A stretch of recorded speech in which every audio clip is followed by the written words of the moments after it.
our guests to please limit your presentation to 10 minutes, maximum of 10 minutes. Okay, thank you. Okay. So, as the director of the Mines Geoscience Bureau, we are representing the Department of Environment and Natural Resources to provide insights and expertise on the recent landslide that have tragically affected the community in Masara, Macu, Davao de Oro. As MGB is mandated to conduct geohazard assessment and mapping and analyze the geological factor as a planning tool for the national agencies and LGU in the preparation of disaster risk reduction management plan and programs.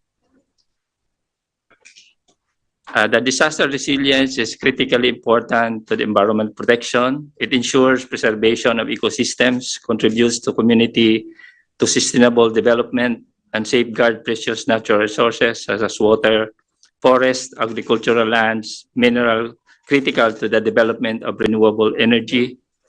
And as climate change continues to affect the frequency and intensity of the natural disasters, building resilience becomes even more crucial to the mitigation of the adverse effects on the environment. This is the primary reason why we have been continuously providing information on disaster risks to the community of Masara as early as 2007, before the landslides in the same area happens in that year, also in 2008, in 2013, and again in 2024. Led by our Secretary, Maria Antonia Yululusaga, who flew to Davao on the first day of the landslides and thereafter briefed the President, Bongbong Marcos, the DNR remains committed to working collaboratively with all stakeholders in evaluating the situation, identifying the root causes of the landslides, and recommending actionable measures to enhance resilience and safety in the area prone to geohazards. We thank you for this opportunity to contribute to this important discussion as we look forward to a productive dialogue that will lead to the effective solution to the protection of our communities. Isang makalikasang araw po sa inyong lahat.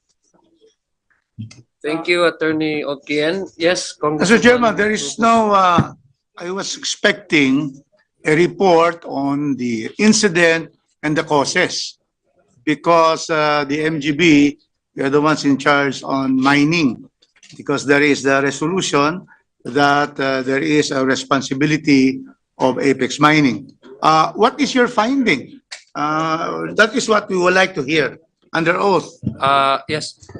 With due respect, Congressman Rufus, my understanding, our understanding, I don't know if the COMSEC has relayed this to you, after we allow the presentation of each guest, then we can propound questions. Unless I suspend my question. Thank you. Mr. Thank you Chairman, very much. until everybody is finished. Yes. Thank you. Maraming po salamat. Before we proceed to the next guest, I'd like to recognize the Lone District Representative of Iloilo City, Congresswoman Julian Jam Baronda. And, yes, thank you, ma'am. And yes, Honorable Junisto Ernesto Jr., representative from the 1st District of Manila, and Congressman Molden. Thank you very much all for coming. Molden? Morten, sorry. So, COMSEC, can you please call the next guest to present?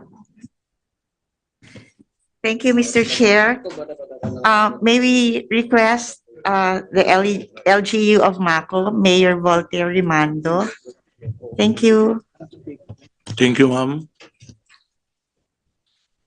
Mr. Chair, esteemed members of this honorable committee and other resource person, mayong hapon. On behalf of LGU Maco, we thank this committee for their invitation as part of the resource persons to shed light on this pressing issue.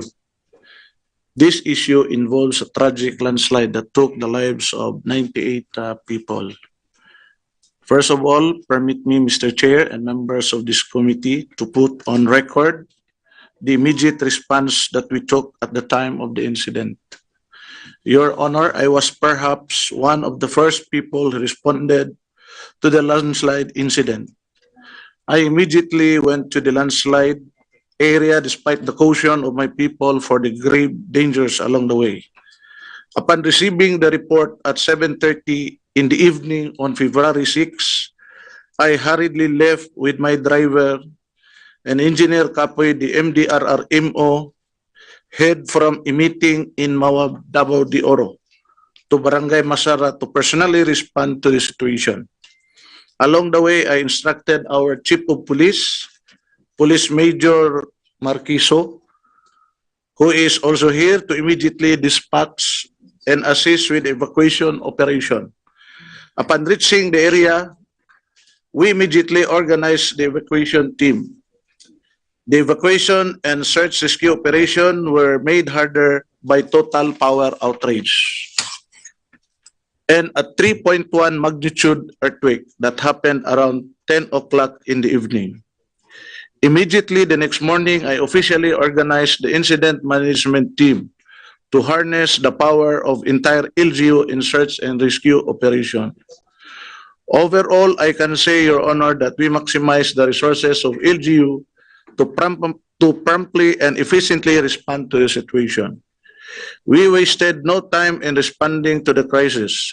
We immediately coordinated with other government agencies, including the LGU Mawab and the 10th ID and the 1001st Brigade of the Philippine Army, the PNP, and all municipal search and rescue teams in Davao de Oro, including the 911 team of Davao City, to help us in dealing with crisis. Now, Mr. Chair, we will answer the pressing question of this inquiry regarding the no-bail zone issue. To give the members of this committee a background, permit me to quickly share the factual history related to this issue. After the landslide incident in 2008, which took the lives of 25 people, the DNR and the Mines and Geosciences Bureau classified the land as a geohazard zone. They suggested that it must be classified as no-build zone. Having regard to all legal and factual consideration, we passed a resolution urging the residents to relocate permanently to other safer places. In 2011, or 3 years after the landslide, the Barangay Council of Masara submitted before us an adopted resolution urging the LGU to allow the displaced residents to return to their homes. Attached to the said resolution is a signature petition signed by the displaced residents. The Sangguniang Bayan decided not to act on this matter. In 2017, Barangay Masara requested before the Department of Education that the local school be opened. We consulted the stakeholder concerned, such as the MGB, to ensure that opening the school in the geohazard area will be safe. Granted the request, subject to safety precaution to be taken. As a result, Masara Integrated School resumed its classes after 9 years. In 2021, a newly barangay hall was established in Zone 1, which is the ground zero of 2008. The same was cleared by the MGB. From here, we note, Mr. Chair, that first, that MGB classified the ground zero, namely Zone 1 and Zone 2, and nearby areas as no-build zone. Second, that since 2011, the Barangay Council of Masara actively and overtly campaigned for the return of their constituent to the landslide area. Third, the MGB granted clearances on the reopening of the school in 2017 in the new barangay building in 2021. To fully cooperate and help this esteemed committee in your effort to make legislative measures relating to the incident, I took the liberty to consult with some legal minds on the legal aspect of the issue. We shared the same that there are many complex legal issues that limits the power of LGU to classify and impose the no-build zone in the landslide area. First, the LGU MACO is vested with police powers under the local government code to enact and enforce regulation. However, the enforcement of no-build zone does not only include police powers, since the result of such measure will permanently deprive people of their property. This is not just restriction but include the taking of private property, which under the Constitution requires just compensation. This brings me to another issue that the area is under the ancestral domain granted to the Mansaka tribe. Under IPRA, Indigenous Peoples Right Act, ancestral domains are private but community property of the indigenous people, which belong to all and therefore cannot be sold, disposed, or destroyed. The same law grants the ICCIPs the right to develop their lands and natural resources pursuant to national and customary laws.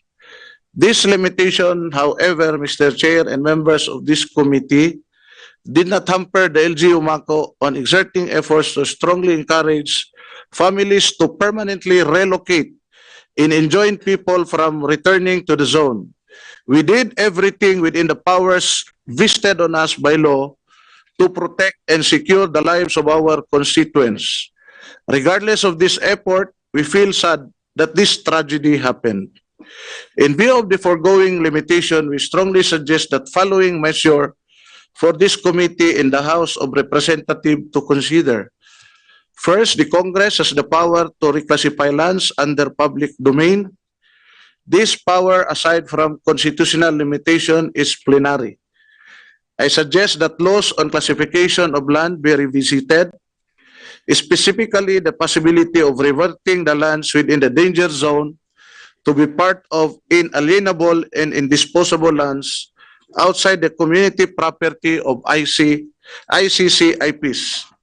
Lastly, the Congress, as it may be deemed necessary, grant MGB a power not just to recommend, but enforce their classification of hazard zones. In this way, the LGUs will receive a clear mandate from that point of law and enforcing the no-build zone.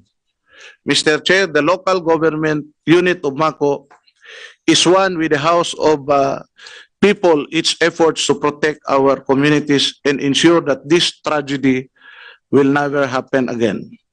Daghang salamat ug maayong hapon kanatong tanan. Daghang salamat, Mayor. Again, we reiterate our condolences to the bereaved family of your constituents. Before we proceed to the next guest. Mr. Chair, before you will proceed, may I request the good mayor to please submit your position paper for the perusal of the members of this august body. And we can have it photocopy because we'll base the interpolation on your opening statement. Thank you. Thank you, Congressman Palma. Yes, Mayor, can you please provide a copy to the COMSEC so that we will have it Xerox? And then the COMSEC, can you redistribute the copy of the position paper of the mayor for the members? Thank you. So again, before we proceed, let me allow me to first recognize the arrival of our Deputy Minority Leader, the Congressman Representative from 1st District, Northern Samar, Congressman Paul Ruiz Daza. Thank you, sir, for coming. COMSEC? COMSEC, who's next to report?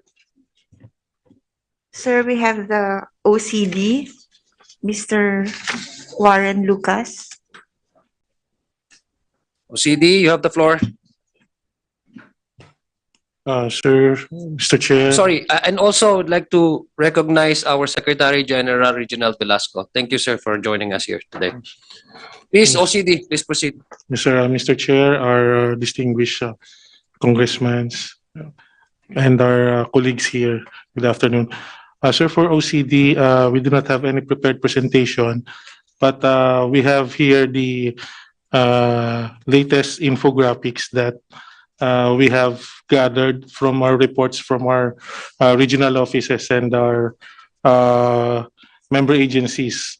So I believe our colleagues from the SWD will have the complete or much better picture of those reports or affected, that includes affected population and the casualties of these incidents, sir. So I will be giving the floor to our colleagues from the SWD. Do you have a written position paper or report? No, you sir. want to We share do to not this have- committee? None? None, sir. Okay. COMSEC. Thank you, OCD. may we request Doctora Kahipe from the DSWD. Thank you. Dora Kahipe, you're recognized. Thank you, Mr. Chair.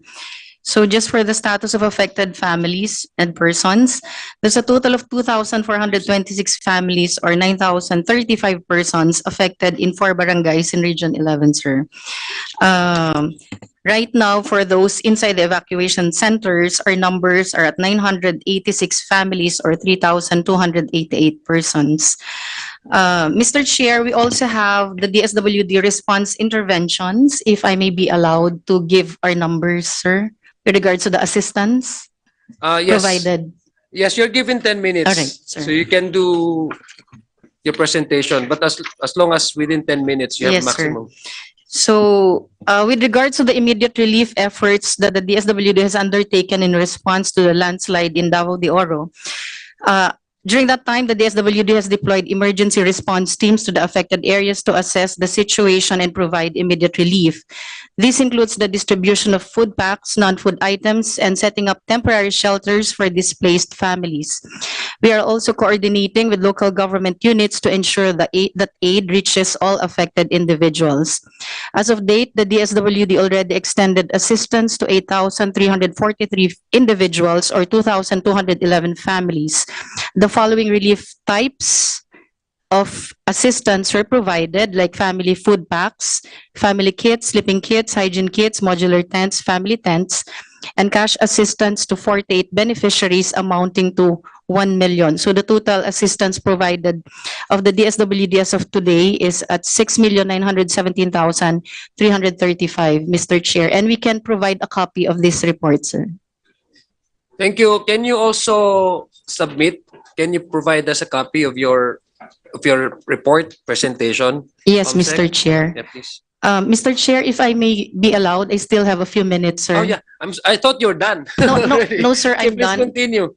I would just like to take this opportunity, sir, to say that in behalf of the DSWD, we fully support a thorough investigation into this incident, sir.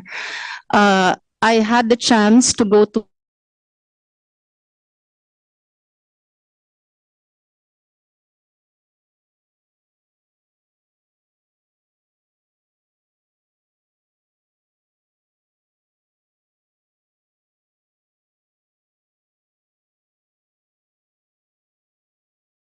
million, sir, we can provide po ito. Alam naman nating lahat na the DSWD is always willing to, to give help and assistance during these times.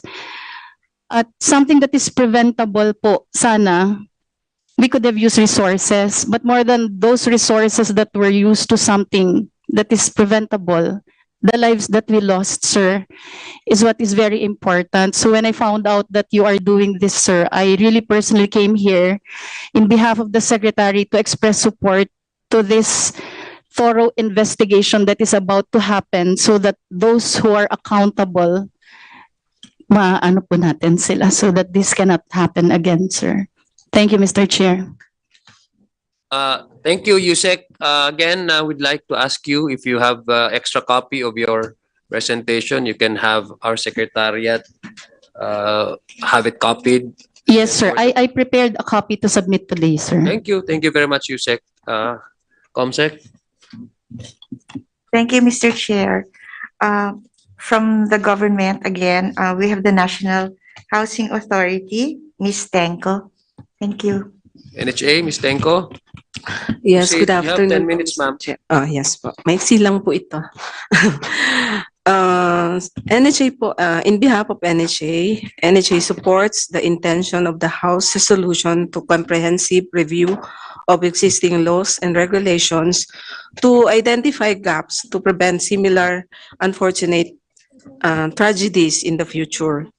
NHA concerned regional and district office is already coordinated with the LGU of the MACO for any assistance the authority can extend to the family affected. That's all. Thank you, NHA. Do you have further report? Do you have a copy of your report or just the position paper you just read? We have no position Okay. paper yet, sir. Oh, sige. Thank you. Comsec? Thank you, Mr. Chair. We have Apex Mining. They have a presentation, sir. Thank you. Thank you very much, Yes, Mr. Mr. Chair. Sarmiento, please proceed. We have a short presentation that we will show on the screen. Mr. Chair, esteemed members of the Committee on Disaster Resilience headed by Mr. Representative Sik Alonto Adjong of the Lone District of the First District of Lanao del Sur, fellow resource speakers, ladies and gentlemen, good afternoon. I'm Luis Sarmiento, President and CEO of Apex Mining Company, Incorporated. We are a 54-year-old Filipino mining company, duly licensed by the government and the LGUs. As a responsible mining company, we have been providing employment, livelihood, and support to thousands as well as to the Mansakas, the indigenous community who has given their informed consent for Apex Mining's operation. We are also consistently the #1 business taxpayer and #2 real property taxpayer of the municipality of Mako. We are an underground mining operation, and what you're seeing in this photo is our whole administration complex and the mill processing plant, along with pertinent economic numbers covering the last 5 years. As a publicly listed company, we follow sustainable mining practices and world-class standards in safety, transparency, and sustainability. Apex Mining has been helping our host and impact barangays, including Masara, thrive and prosper. Between 2008, when we declared commercial operations, and 2023, we have spent around 555 million in projects for the community development, health, and livelihood programs. Of the 555 million, 29.1 million was spent on Masara. We also spent more than 957 million from 2008 to 2023 to manage the impact to the environment. We also tried to influence our host and impact communities to be more safety conscious.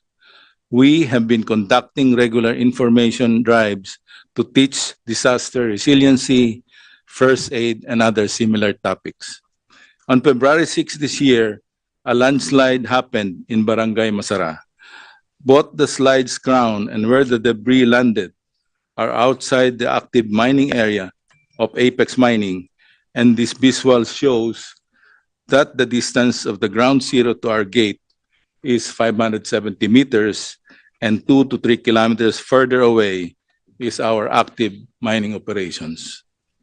Government and private sources reported that the landslide was caused by adverse weather conditions, including sustained abnormal rainfall in the months immediately before the said incident. In January 2024, actual rainfall reached 5 times what was forecasted for Davao de Oro. Apex Mining went on limited operations to focus our resources on helping Masara overcome the challenges of the landslide. We provided manpower, equipment, and other relevant forms of assistance needed by our affected kababayans. Close to 400 of our employees, including our emergency response, safety, security, community relations, human resources, and medical teams work practically 24/7 to help not just our employees, but others who needed assistance. Our employees who are not yet called for duty have been volunteering in the evacuation centers, helping in the community pantry and the distribution of relief packs, food, and the like. Assistance from the industry has been pouring in, proof that the Pusong Minero movement is very much alive. Much remains to be done. We continually leveling the ground zero and helping the evacuees go back to their normal lives. We have lent our property in Malamudao to the LGU as a temporary relocation facility. While the recent landslide tested our resilience, It also strengthened our commitment to help our host and impact barangays build a better fortress against the threats of nature. As our 54-year history has shown, we are here for the long haul. Mr. Chairman and the esteemed members of this committee, thank you very much for this opportunity to speak before you today. Magandang hapon po sa inyong lahat. Ng hapon, thank you very much, Mr. Sarmiento. Comsec, who's next? Mr. Arnulfo Alvarez, would you like to present next? You'll be the last. Mr. Alvarez. Mr. Chair, EMB 11 has not prepared any presentation for this incident, but allow me to give our sincere apology and thank you for the chair for inviting us in this committee meeting to discuss the incident of the Masara. EMB 11 as a part of DNR family is very willing to cooperate with the House of Representatives to ferret the cause of the devastating landslide which claims lives of the residents of Barangay Masara, Mako, Davao de Oro, and to identify policy gaps to address environmental disaster, prevent environmental degradation, and possible solution for cross-cutting issues regarding the environment. Thank you and good afternoon, Mr. Chair. Thank you, Mr. Alvarez. When we sent you the invitation, did we attach the agenda, the possible agenda of today's hearing? The copy I received, Or were Mr. you Chair, sent as a delegation, I mean, as a representative of your office? the copy I received, Mr. Chair, is an advance copy coming from the DNR addressed to, it does not have attached program. Oh, okay. Thank you. So that's all? That's all?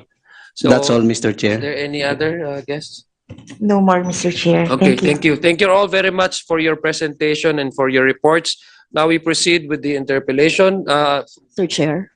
Yes, Congresswoman Brosas? Yes, Mr. Chair. I will just ask, baka nandito yung pag-asa or the one who monitors yung ano, di ba? The weather? Yung weather. Yeah. Comsec, did we invite Pag-asa? I'm sorry, Mr. Chair, we did not. Okay. Maybe in the next committee hearing, because I doubt if we can finish this up today.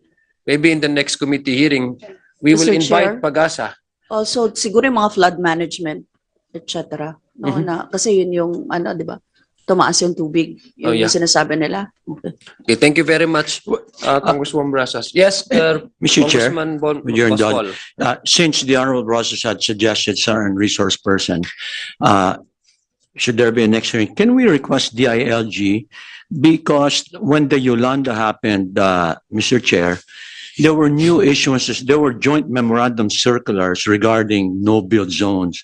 My understanding is the usual 20 meters was extended to 40 meters. Mhm. And one of the critical agencies, other than DNR, was DILG to shed light on this issue on no-build zones. I agree with your observation, Boss Paul. Comsec, can you please also invite the ALG? And the next, I anticipate there's going to be another inquiry because there won't be any possibility that we can wrap this up today. So we will invite the ALG, Boss Paul. Thank you. Mr. Any other Chair, comments? Mr. Chair, if I may add, can Yes. we also invite the leader of the IP in that area? Because I have received already several letters from them since last week asking about the development of this investigation, and they have some statements to make before this committee. So may we invite the leader, the tribal leader of the IPs in that area, Mr. Chair? Would the gentleman know exactly which IP cultural minority are we referring to? Mansaka? Mansaka, Mansaka. Mr. Chair. Okay, thank you. Would the gentleman know the name so we can specifically send it? I will Thank you. furnish this committee, Mr. Thank Chair, you. tomorrow. Please take note, Comsec. Yes, Manong Wilter, and then after Manong Wilter, Boss Paul. Just administrative question lang. Uh-huh. For the committee, does the committee follow the timeless tradition of minority, majority? And then my next question is, do we have time limits in your committee, Mr. Chair? So we can properly frame our questions. Well, we haven't decided that yet on how is the sequence of interpellators would be. But I assume since the sponsors of the resolutions in the privilege speech will be given the first slot to interpolate and ask questions, and maybe later on we can apply that rule, no minority and then majority. But I think, Boss Paul, you're the only minority member here. So after ni Kwan, ikaw naman after ni but that would depend on the on the decision of the body. I'm okay with that if that's going to be the we can apply the minority majority. What would be the The rules yes. provide that in committee hearings is always the minority who goes first. Okay. So in this case, but certainly since the author is here, he may propound the questions already, being the author. Then we go directly to the minority. So And then we go on minority, majority, and back. But we have our authors to respond to the reports because they are the authors. Thank you, Mr. Chairman. thank you. Would that be okay, Boss Paul? That's acceptable, Mr. Chair, Okay. and thank you, Congressman Rodriguez. Okay. Any other comments? Yes, Mr. Chair, in short, Congressman Wilter. After the Honorable Tulfo, Then we it will go be the straight, yes. minority, and then balik kay Kung Rufus, because number 3 I yield to you. really? No, I have to leave, I have a committee on rules at 2 o'clock. That's why I will. I'll be back You'll be after back. you. Yeah, Okay. Okay. I'll be back after you. But anyway, what was that? So after we have barely 1 week more to go. After this, we'll be having our break. Okay? Unless and until the leadership will give us the authority to conduct hearings, we cannot do Of course, otherwise. yes. What So- I anticipate, Manong Wilter, is just it's already 2 p.m. and we still have a 3 o'clock Yeah. discussion on the Chacha. So I don't think we can finish this That- investigation in 1 hour. That's why I am saying that unless we can get a permission from the leadership, meaning from the speaker, to conduct hearing even during break, during the break, then we can do it. Otherwise, if none, then we will have to wait until the resumption of the session, which will be on April. Certainly, yes. I agree. Because, give us break also. Every day na lang tayo na. Diba? Anyway, nandito naman si Sec Jen eh. Naririnig naman niya. So, any other concerns before we With the permission, I'll proceed first to the rules and then I'll yield to the Honorable Rodriguez. Okay. So the sequence of interpellators, we proceed. We first allow Congressman Erwin Tulfo to ask questions, and then after that, we apply the minority-majority ruling. Thank you, Congressman Boss Erwin. Thank you, Please Mr. proceed. Chair. I will be directing my questions to the members of the MGB, the Mines and Geosciences Bureau. And Mr. Chair, may I request that they give me a concise and brief answer and to the point. Ang unang tanong ko po, I don't know kung sino pwede sumagot, OIC ba, ng MGB o yung Regional Director.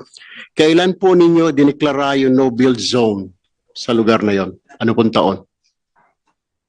Before I allow you to respond to that, just administrative lang matters lang din. You can avail of the second round, but let's limit the question to 10 minutes each member, and then we go full circle again, second round. Please respond. Thank you, Mr. Chair.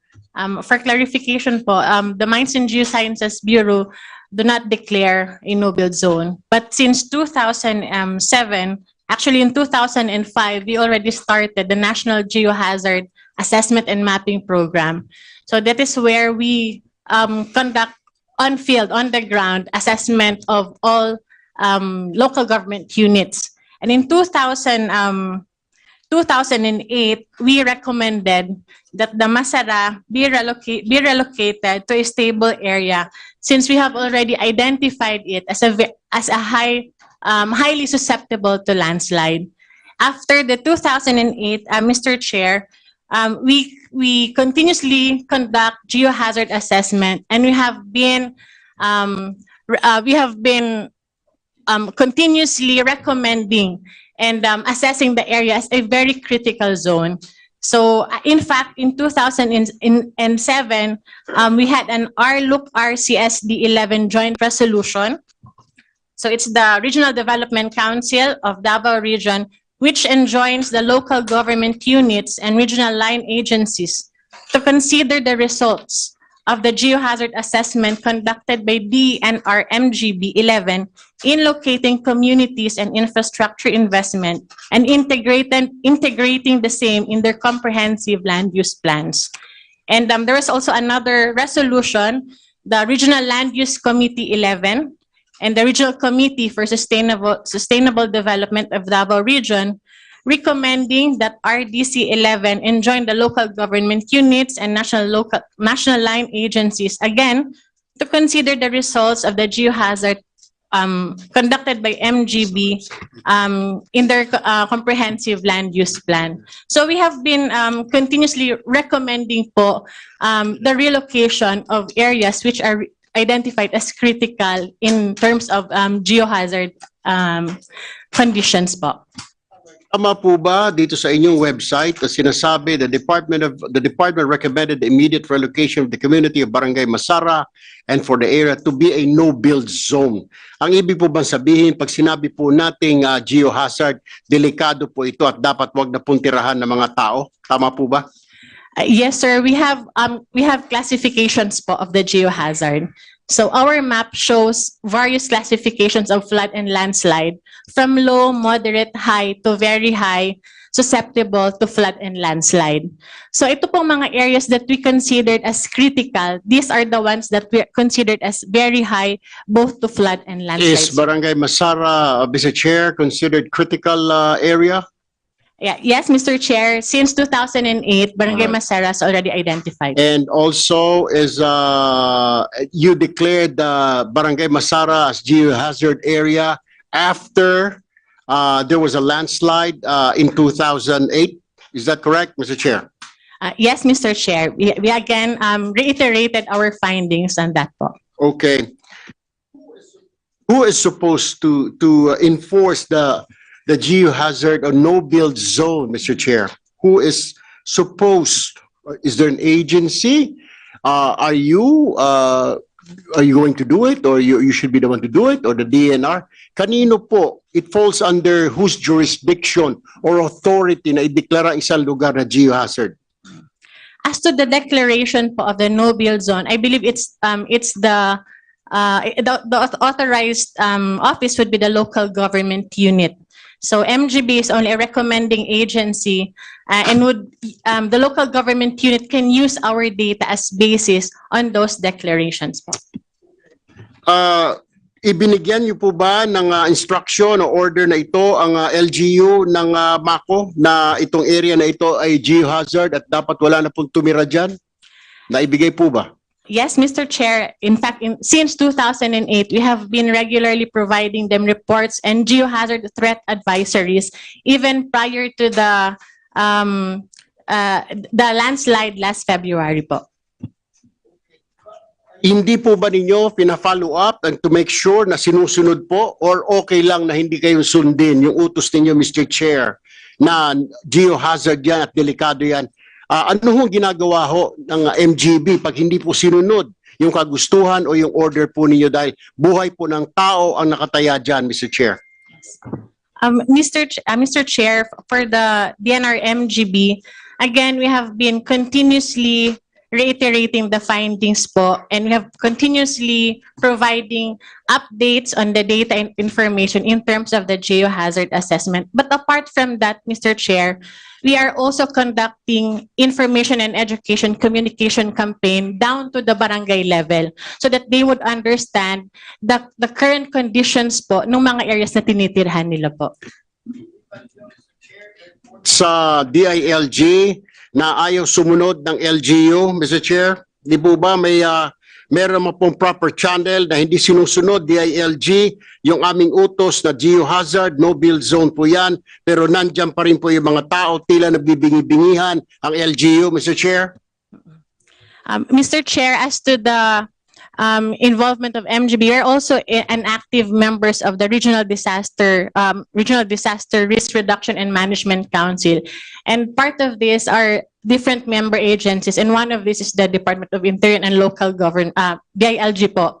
So they're updated of all the findings, recommendations of the DNR MGB for the whole region actually, Mr. Chair. Mr. Chair, kung matatandaan po natin, sabi po ng LGU, ng mayor po ng Mako, noong 2017, pinayagan po sila ng MGB na magtayo ng eskwelahan doon.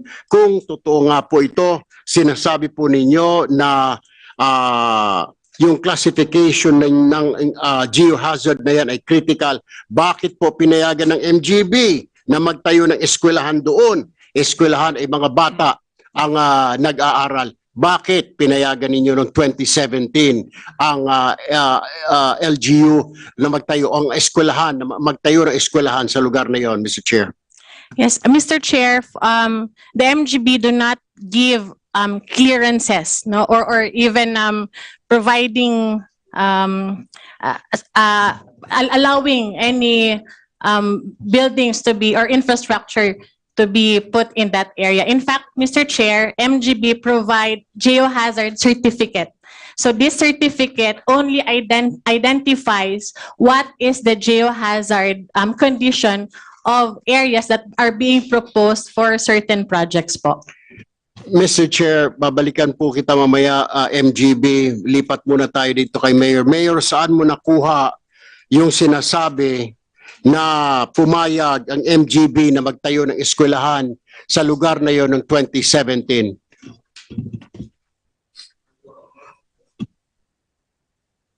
Please turn on your microphone. Your Honor, meron silang geohazard certification na pinayagan nila na mag-reopen. Pakibasa po, Mr. Chair, yung anong sinasabi dyan na pinapayagan po nila.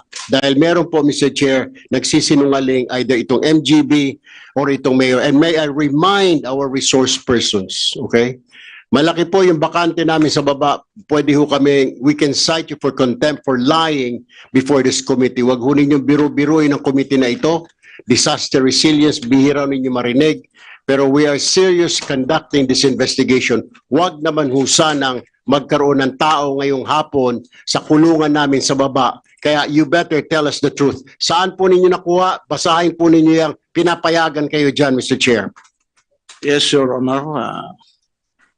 Geohazard certification, this is to certify that based on the Geohazard Map 2018 prepared by this office under the National Geohazard Mapping and Assessment Program, the site of the proposed Masara Integrated School approximately centered at geographic coordinates 723.24.735 N latitude and 126.148.859 E longitude, located within Masara Elementary School, Barangay Masara, Mako, Compostela Valley, is delineated as having high to very high susceptibility landslide.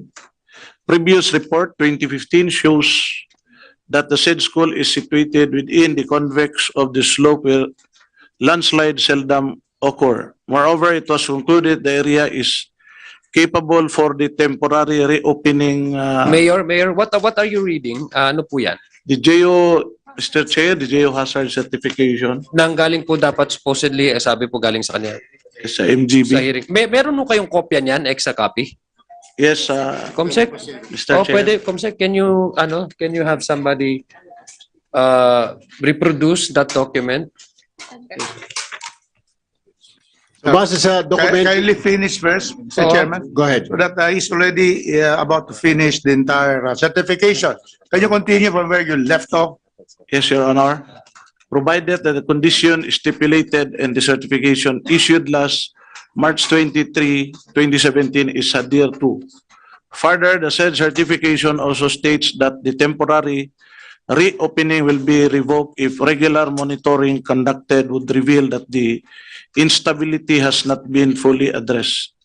This certification is issued upon the request of Mr. Jerry Laos, school head, as part of the application for establishment and conversion as per DepEd Order number 40, 2014. This certification is not in lieu of the geological site scoping report. A prerequisite of the preparation of an engineering, geological, and geohazard assessment report, EGAR. Furthermore, dynamic changes inherent in geological processes as well as development techniques may alter the current hazard susceptibility of the area.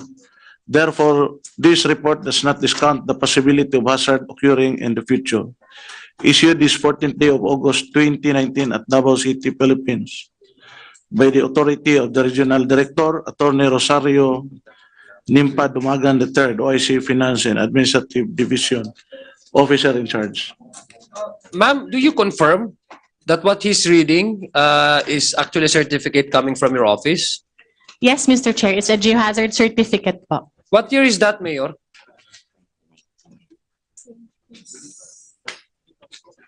Mr. Chair. Oh, sige, okay. So please, Comsec, pakikuha na lang po na ano. Boss Erwin, you may continue. Yes, Mr. Chair. Base po sa sinasabi, sa binasa ni Mayor, po pwede naman daw magtayo ng eskwelahan. Pero earlier sinasabi ng MGB ay critical yung lugar na yun. Kaya hindi ko po maintindihan, Mr. Chair, kung sino ba nagsasabi ng totoo. Pangalawa, balik ho tayo sa MGB. Meron po nangyaring landslide noong January 12, 2023. Tama po ba ito, Mr. Chair? Diyan sa Barangay Mainit, Mako, Davao de Oro. Pero wala pong namatay. Meron po tayong picture po nito. Can we ask the ComSec to show the picture? I was provided by pictures of our informants. This was in January 12, 2023 sa Barangay Waling-Waling, sa Purok Waling-Waling, Barangay Mainit, Mako, Davao de Oro. Can you confirm, MGB? Yes, Mr. Chair, I think that occurred in that year presented po. Tama din po ba ito, OCD, Office of Civil Defense? Meron po kayong report na ito na meron pong landslide sa Barangay Mainit? OCD? Sir, I'll gonna check po with our regional office. I'll get back to you, sir. No. Can you confirm whether this happened in the exact date, on the exact date and the exact area that Congressman Tulfo is referring to? Sir, I'll just confirm with our regional office since it's last year pa po eh. Mr. Chair, ano hong trabaho ninyo, Mr. Chair, sa OCD? Saan ho kayo nakadestino? Sir, sa operation service, sir. Operation Service, saan po? Sa operation center, sir. Sa main office? Yes, sir. Central office, sir. Sa central office dito sa Maynila? Yes, sir. Mr. Chair, kailangan po natin yung regional director. Hindi po ito kung sino-sinong mga tagpulano na pinapadala po nila dito dahil hindi po tayo masagot. Maging ito, may mga katanungan po ako mamaya para sa DNR. Hindi rin kayang sagutin po ng MGB. Can you please send someone here? Can we invite people, resource person who can answer our questions? Kasi kung hindi po, paikot-ikutin lang tayo nito, Mr. Chair. Yes, we will do that. We will invite the appropriate officers under OCD. But when we send the invitation to the Office of the Civilian Defense, we attach the agenda. So we are expecting that you would answer questions coming from the members. So you cannot even confirm if this happened in the same area, on the same exact date, on the same area. You cannot do that. Well, Mr. Chair, while he's contacting his bosses, my next question is, the following day, may landslide na naman po, January 13, same barangay, same purok, sa barangay, Purok, Waling-Waling, Barangay Mainit. We have also the pictures. Can you show the pictures there, ComSec? The following day lang po ito, last year, January. Ayan po yan, sa Baliwa, Hot Waterfalls. Can you confirm, MGB? Mr. Chair, I have to check on the dates, but that area is really very susceptible to landslide. All right, we move on. March 2023, after 2 months, Purok Durian, Barangay Mainit, may landslide din po. Can we confirm? Wala po kami picture yan, pero can we confirm? OCD or MGB. Mayor na lang. Meron pong landslide sa barangay, sa Purok Durian, Barangay Mainit ulit. Can you confirm? March 2023. Mayor? Can you Meron. Alright, bilisan na po natin kasi marami po magtatanong. Tatlo lang katanungan ko. January 2024, ito lang po. Purok Durian, Barangay Mainit. Sa January 31, 2024, Zone 1 mismo, Mr. Chair. Barangay Masara, Mako, isa po yung patay. Can you confirm? Bago po nitong major landslide. Meron po sa Barangay Masara. Yes, Your Honor. January 31, merong May patay na isa. yes, Your Honor. Now, my question, Mr. Chair, lahat po sila. Anong ginawa mo, Mayor? May patay na pala, nag-antay pa na madadagdagan. Mr. Chair. You waited na kulang pa, isa lang pala ang patay. Kailangan natin ng mga 90 para kumilos or 1,000. Why did you do anything about this, Mr. Chair? Your Honor, actually, may preemptive evacuation na order na talaga na ginawa ko. Nagawa po ba, Then may Mr. Chair? existing ordinance din kami, Your Honor. Nagawa po ba yung preemptive evacuation sinasabi mo, Mr. Chair? Yes, Your Honor, yung Saan mo sila dinala? sa municipality of Mawab, Mr. Chair, yung neighboring municipality namin. kung meron po kayong preemptive, bakit may patay po tayo after 1 week, no February 6, 98 po yung patay. Ibig sabihin, wala po kayong ginalaw dahil kung hindi, wala akong mamamatay, Mr. Chair. Tama Your po Honor, ba? yung evac is yung sa February 6, yung downstream na barangay dahil yung No, Mr. Chair. Let me cut in. Barangay Masara po yan. Same barangay. No January 31, may patay po tayo na isa. Hindi lang po pinansin dahil isa lang yung patay.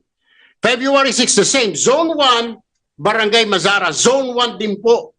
Hindi po sinabi kung anong Zone 2, Zone 3. Zone 1 din po, Barangay Masara, Mako. 98 po yung patay. So after only 1 week, ito na nga po yung major landslide. Bakit? Sabi mo may preventive evacuation. Bakit may namatay? 98 ang patay, 8 ang nawawala. Bakit? Your Honor, through my representation, yung concern na barangay, led by punong barangay, walang information na finorward or pinasa dito sa MLGU. Hindi ka binigyan, Mr. Chair, ng barangay chairman ng report na ito na meron kayong patay noong January 31, 2024? No, Your Honor. Pero Mayor, Mayor, di ba may landslide ang nangyari? Hindi ho ba yun enough reason to maybe to go around the area na para ma-check even without waiting for the barangay chairman?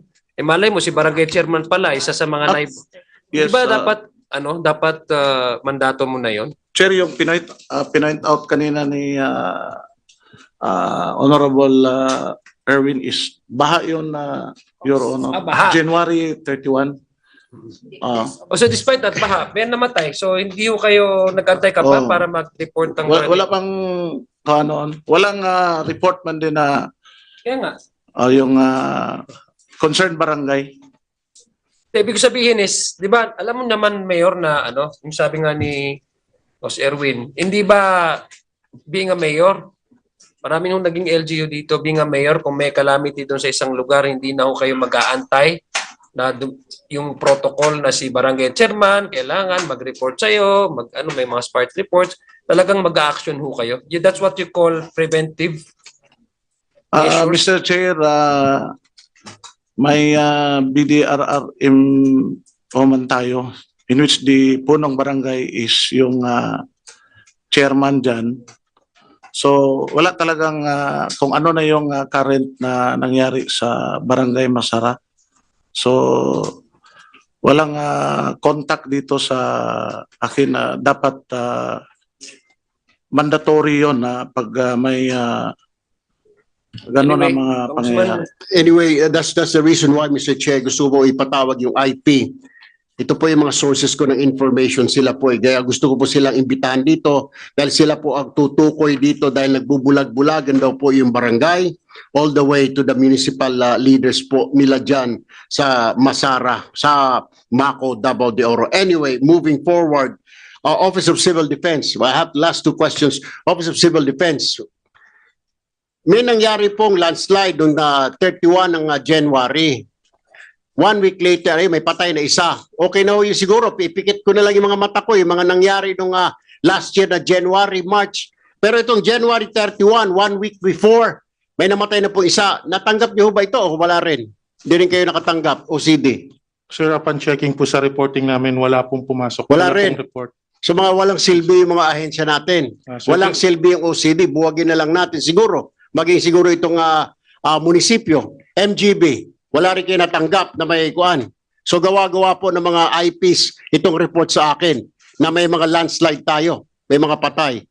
Mr. Chair, it was part of our SITREP that there was indeed a minor landslide in Zone 1 Masara po. So it was submitted po to our central office. January 31, 2024. May patay, may isa ho eh. Yeah. As to the death po, I'm not aware on the death, but there was a minor landslide po reported on, it was part of our situational report dated February 1 na po. Last question na lang, Mr. Chair. I'll direct this to the DSWD disaster. DSWD, meron po kayong report dito sa inyong report ng disaster, ito mga nangyayari? Kasi wala hong alam ang OCD natin, kawawa naman. Wala ring alam ang munisipyo. Kayo, meron ba kayo na monitor? May natatrack ko ba kayo? Sir, with regards to the documented reports po sa DSWD on landslides, we don't have that one, sir, because the reports that we would be generating is that if these incidents would cause an augmentation on our part, then it would have to appear po on our DROMIC report, sir. That is all, Mr. Chair. I'll leave the questioning to my colleagues. Yes. Would you like to avail of the second round? Yes, Mr. Thank Chair. you. Gusto ko lang, hindi, meron lang ako. Na-curious lang ako sa OCD. Hindi nyo na confirm kung may nangyari tapos wala kayong report, hindi nyo alam. Sir, Ano ba yung process kung, di ba sa central office ka? yes, Mr. Chair. Okay. So ano yung process nyo, yung reporting, spot reports? Paano nyo nalalaman central office? Anong una? Tell me Yes. daw, you walk me through kasi parang hindi ako makapaniwala na wala kayong may report, hindi nga nyo ma-confirm. Yes, Mr. Chair. First off, Nakakabahala sinabi mo. Sir, Na wala kayong na-receive. Mr. Chair, the LGU or our counterparts on the ground will report on our regional office. And then, sir, we will check if it fits or it will, we have a parameter, sir, in reporting disaster Yun nga, incidents. ano yung proseso? Ibig sabihin, walang nag-submit sa inyo? Yung sinabi kanina ni Congressman Erwin. Hindi mo alam no? So, ibig sabihin, I presume na wala kayong data, wala kayong spot report. Ibig sabihin, walang nag-submit sa inyo ng report from munisipyo, then sa province, then sa ano? On the part of central officer, we have not received the report. That's Because, very sir, alarming. we have a criteria in reporting, and for casualties, for them to be reported, it should have a minimum of at least 10 casualties. At least 10? So, ibig sabihin, pag namatay isa, wala na, tiway ka lang. For the part of NDRMC, sir, yes, that's the criteria My for goodness. reporting. What policy is that? Is it your policy na mag-aantay pa kayo ng 10 namatay bago kayo mag-request ng spot report? Sir, because it will differentiate us from the normal police reports, VFP reports. So that's for the reporting of NDRMC, sir. We have criteria for reporting reports, sir. So that's part of our Supposedly your Office of Civilian your main task really is to respond, to mitigate, to prevent any disasters that may happen. Yung presentation kanina ni Representative Tulfo, may series of events nangyari. Isang year lang, no, hindi pa mag weeks yung pagitan eh. So that is already That would caution, for example, ang LGU. But di ba ho kayo nag-ano? Di ba ho kayo nag-report muna, pinareport? I mean, something is wrong with how you coordinate. But anyway, I do not subscribe to that policy na kailangan 10 namatay bago magkuhan. I don't. Yes, Congressman Ruel. Thank you, Mr. Chairman.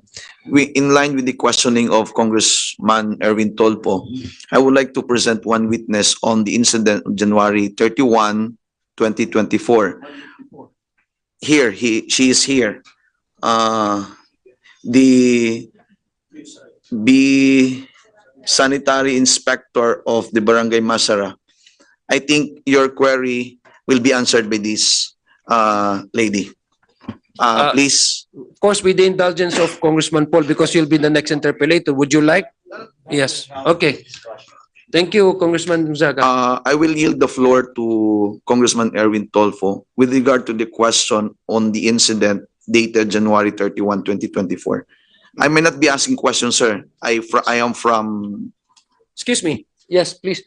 Who are you? You've been coaching our resource persons. Who are you?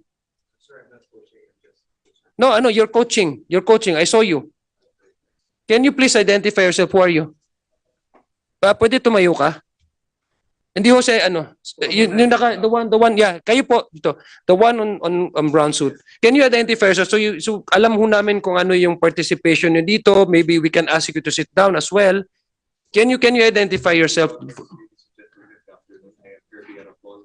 I am a townmate of Mayor Ivando. Are you a lawyer? I'm not a lawyer, I'm still a law student, sir. Okay. I'm just assisting them on matters. I'm not coaching them, sir. In fact, the documents are submitted. Yes, because remember, they are under oath. Yes, sir, I know that. Okay? You have to be careful with... Okay. I'm not coaching them, sir. And I don't have any personal knowledge on the issues of time. I'm just assisting. Can you please take your seat na lang? Yes, sir. So that we can see you. Baka may So, sorry Congressman Gonzaga. Yes, sino po yung kanina? Yes, ma'am. Pwede po kayong tumayo kailan manumpa? Nanumpa ka na? Nanumpa na po kayo? Okay. Sige po. So ano po yung tanong kanina? Please tell your name, ma'am, Mr. Chair. I am Rosens and B. Herda, Barangay Sanitary Inspector of the said Barangay Masara. January 31, around 10 p.m., yung isang creek namin dun sa Zone 2, sir, talagang bumigay siya nung gabing yun. Yun ang dahilan nung dumaan na yung tubig at lupa sa daan. Tapos yung isang tao na namatay, actually, nag-evacuate na yan po sila sa paaralan. Base sa sinasabi ng barangay namin na kung sakaling may... I may cut you, Mr. Chair. Will you please tell the committee yung residensya mo, saan ka nakatira, anong zone ka, para ma-establish lahat kung gaano katotoo yung sinasabi mo. Are you a survivor o hindi ba? Please. Opo, sir. I am a bona fide resident of Zone 1, Masara. 37 years na po ako dyan since birth. Tapos, yung nangyaring mga trahedya, andun po talaga ako doon sa bahay namin, sir. Nung January 31, wala nang ilaw. Due to share lines, yung ulan, palagi na yun siya. Kaya hindi na, ang in-expect lang namin yung river, kung mag-ano siya. Then, January 31 nung gabi, bumigay yung creek ng, ano lang naman siya, pero bumigay siya, na hindi namin inaasahan, pero yung mga tao, alarm na yan sila na kung sakaling may maganon na trahedya, pumunta sa paaralan, yung evacuation center namin. Kaso yung namatay po, kusa niyang sa sarili niya na bumalik siya doon sa bahay nila kasi gusto niyang iligtas yung hayop nila, yung mga baboy nila. Pinakawalan niya ng hindi niya inasahan na bumigay na yung lupa at tubig sa daan, dumaan na, siguro na nasagip na siya doon, kaya yun, namatay siya. So, okay. Did she answer your question kanina? Well, actually, Mr. Chair, may tatanong lang ako bago natin pumunta kay Kong. Sabi niyo 37 years na ho kayo dyan sa lugar na yan? Opo, sir. Tama po ba, noong 2008, sinabihan kayo ng inyong LGU na umalis na kayo doon dahil may geohazard o hindi? Opo, sir. Bakit hindi po umalis yung mga tao po doon? Bumalik po yung mga tao, sir, kasi yung iba, yung may anong tawag nung mga pabahay, marami ang hindi naka-avail. Tapos yung iba naman, kadalasan nandun ang kanilang hanapbuhay. Yung iba, ang mga tirahan nila hindi naman na sa yung prone area ng landslide. Kaya dahan-dahan na bumalik po yung mga tao, sir. Pero Barangay Masara, di po ba idineklara po geohazard yun? Alam niyo ba yun? Na-explain ba ng tama sa inyo ng LGU o ng barangay kung ano ibig sabihin ng geohazard? Opo, sir. Eh, Pero kasi sa mga tao, sir, yung hanap buhay nila andon, kaya feel nila safe yung area namin kasi nasa elevated na siya.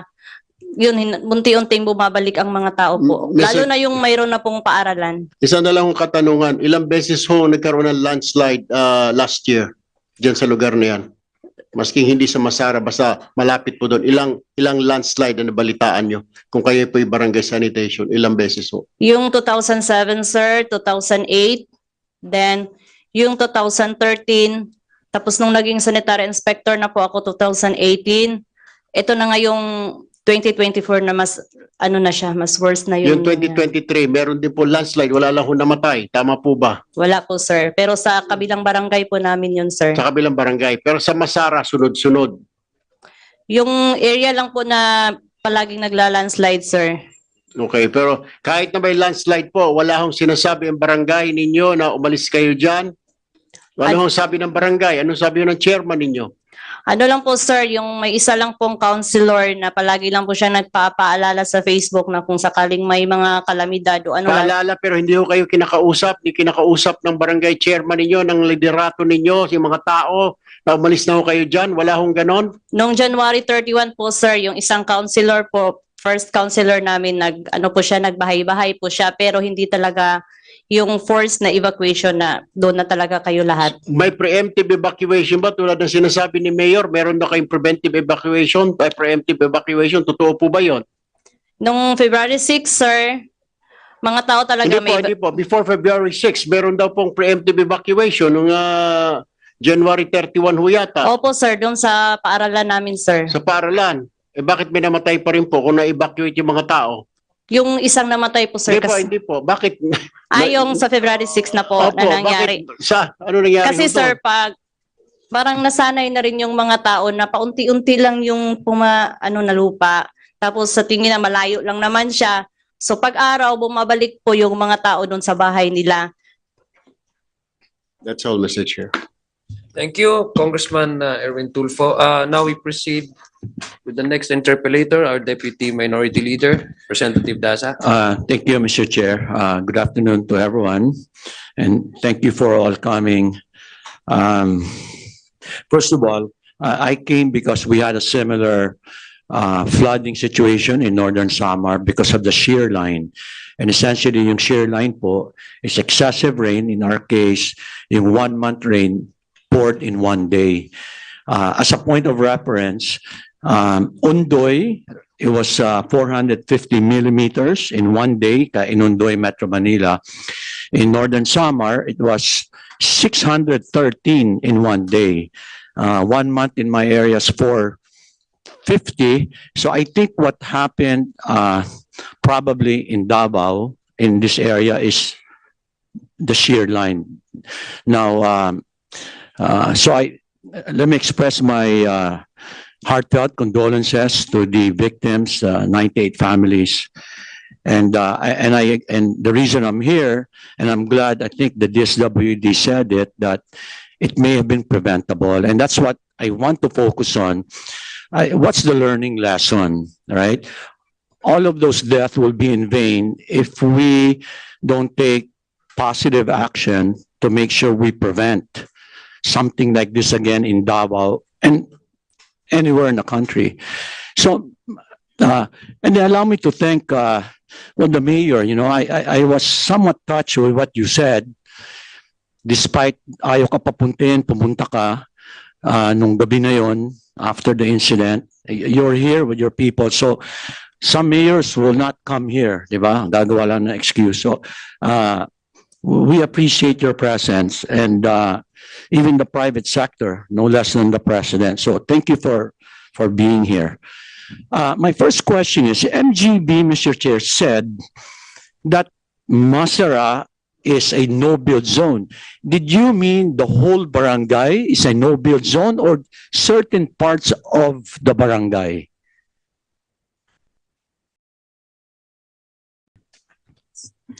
Thank you, Mr. Chair. As to our recommendation since 2008, we actually recommended the entire community to be relocated to more stable areas, which at that time was the most feasible solution to the threat. Okay. Kong Paul, Yeah, sir, and meron lang akong very related sa ino. So you mean this, you only recommend, so there's no way for you to enforce them, to allow to enforce, for example, the LGU to follow your recommendation, no? Wala. Wala po, Mr. Walang Chair. penalties, walang mga permission, certificate. Wala po, Mr. Chair. So ibig sabihin, purely recommendation. So it's up to the LGU to Yes, follow. Mr. Chair. Thank you. So, yun po yung sunod ko, no? So may recommendation kayo dahil sa history as outlined by the Honorable Tulfo, isang katutak na yung mga landslide, alam na po natin. So, who's supposed to implement, and you said LGU, correct? But, di ba, I used to be a governor, ang dami po namin mga no-build zones, areas, constant calamities. Easier said than done. So my question is, to you or OCD, you pass on the problem to the LGU. Buong barangay yun, di ba? Ang hirap yun. I don't know kano kalaki yun. So, kung hindi kaya or ayaw ng LGU, ano ang next step natin? OCD, any resource person.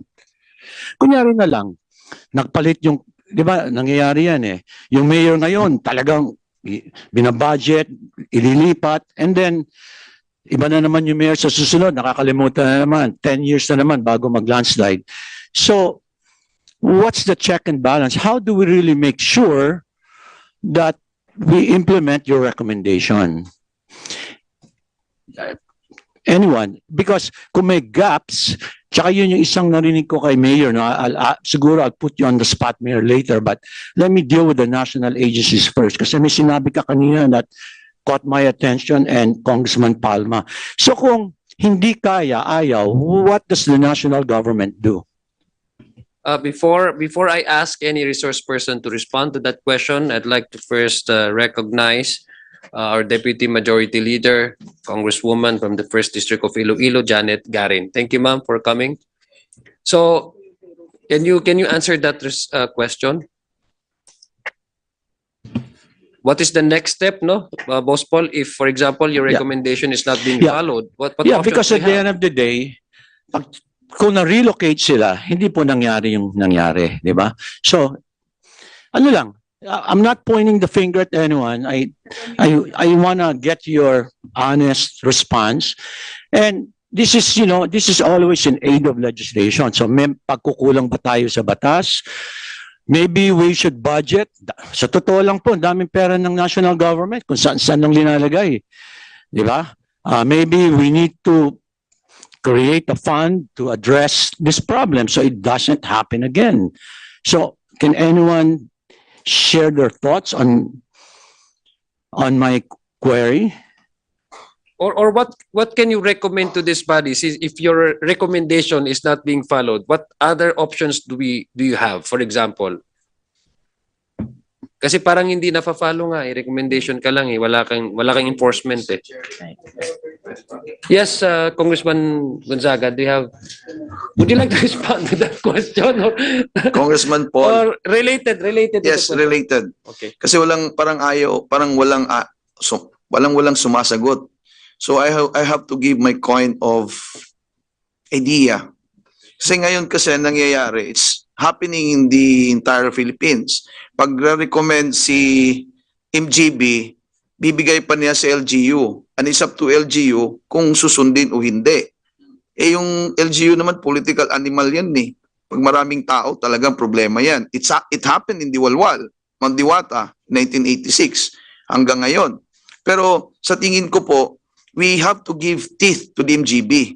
Instead of giving recommendation, gagawa po tayo ng batas na hindi na po recommendation. Pag sinabi ni MGB na this is geohazard prone, landslide, baha, o ano ba yan, pag sinabing geohazard prone, pag may titira na tao dyan, then we will give them penalty. Kaya we have to penalize people who disobey the MGB. I think that would be better option for now, Mr. Chair. Mr. Chair, thank you Yes. for that, Kong Gonzaga. I agree with you, more or less. And I hope that there will be good output from the committee recommending something so that it wasn't in vain, di ba? Kasi palaging may ganitong story in our country, and it's sad. If it's a legal, political issue, then we find the solutions. If it's funding, we find the funding, di ba? But tama ka, no one wanted to answer, but sige, we'll give you an opportunity. Any thoughts, recommendation? How do we fill in this gap? Parang dito, ay, OCD, sige lang po. kasi Yes. naka-on yung mic ni OCD. Yes, Your Honor, Mr. Chair. For OCD, sir, we rely on our council, our DRMC council, to convene and reiterate any recommendations of our warning agencies, like this for this case from MGB, and then we rely on our partner agencies who has powers or enforcement powers to enforce their recommendation. But for OCD itself, sir, we do not have also any powers to enforce the said recommendation. Okay. Attorney, Regional Director, kayo po, may just share to us your thoughts. Thank you, Mr. Chair. If we suggest if we can improve the local government code and its IRR to put in place those punitive provisions as far as the lack of actions of any agencies under their jurisdiction, Your Honor. Mr. Chair, anyone else from the national agency? Okay, Mr. Chair. Director Quintilla. Mr. Chair, Director Quintilla from the SWD. My last assignment is Cordillera Administrative Region, in which 80% of the area is landslide prone. So there are structural mitigations, but these are expensive.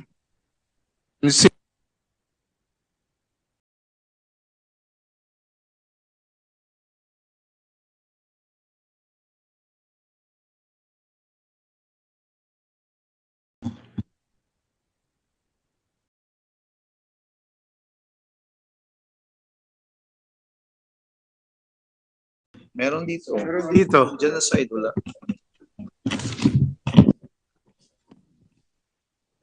Pati sila, wala rin eh. We'll suspend, okay lang sa inyo, suspend, check natin. Kasi wala rin sila eh. Ito.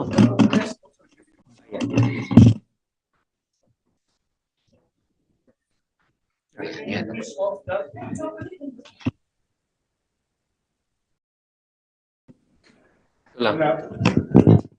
Anyway, yes, Paul, are you done with your questioning? No, I just want to, Congressman Palma? I just want to hear from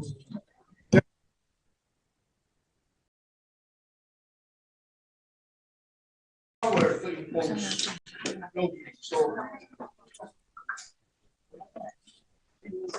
kasi recommendatory na kayo. So, we need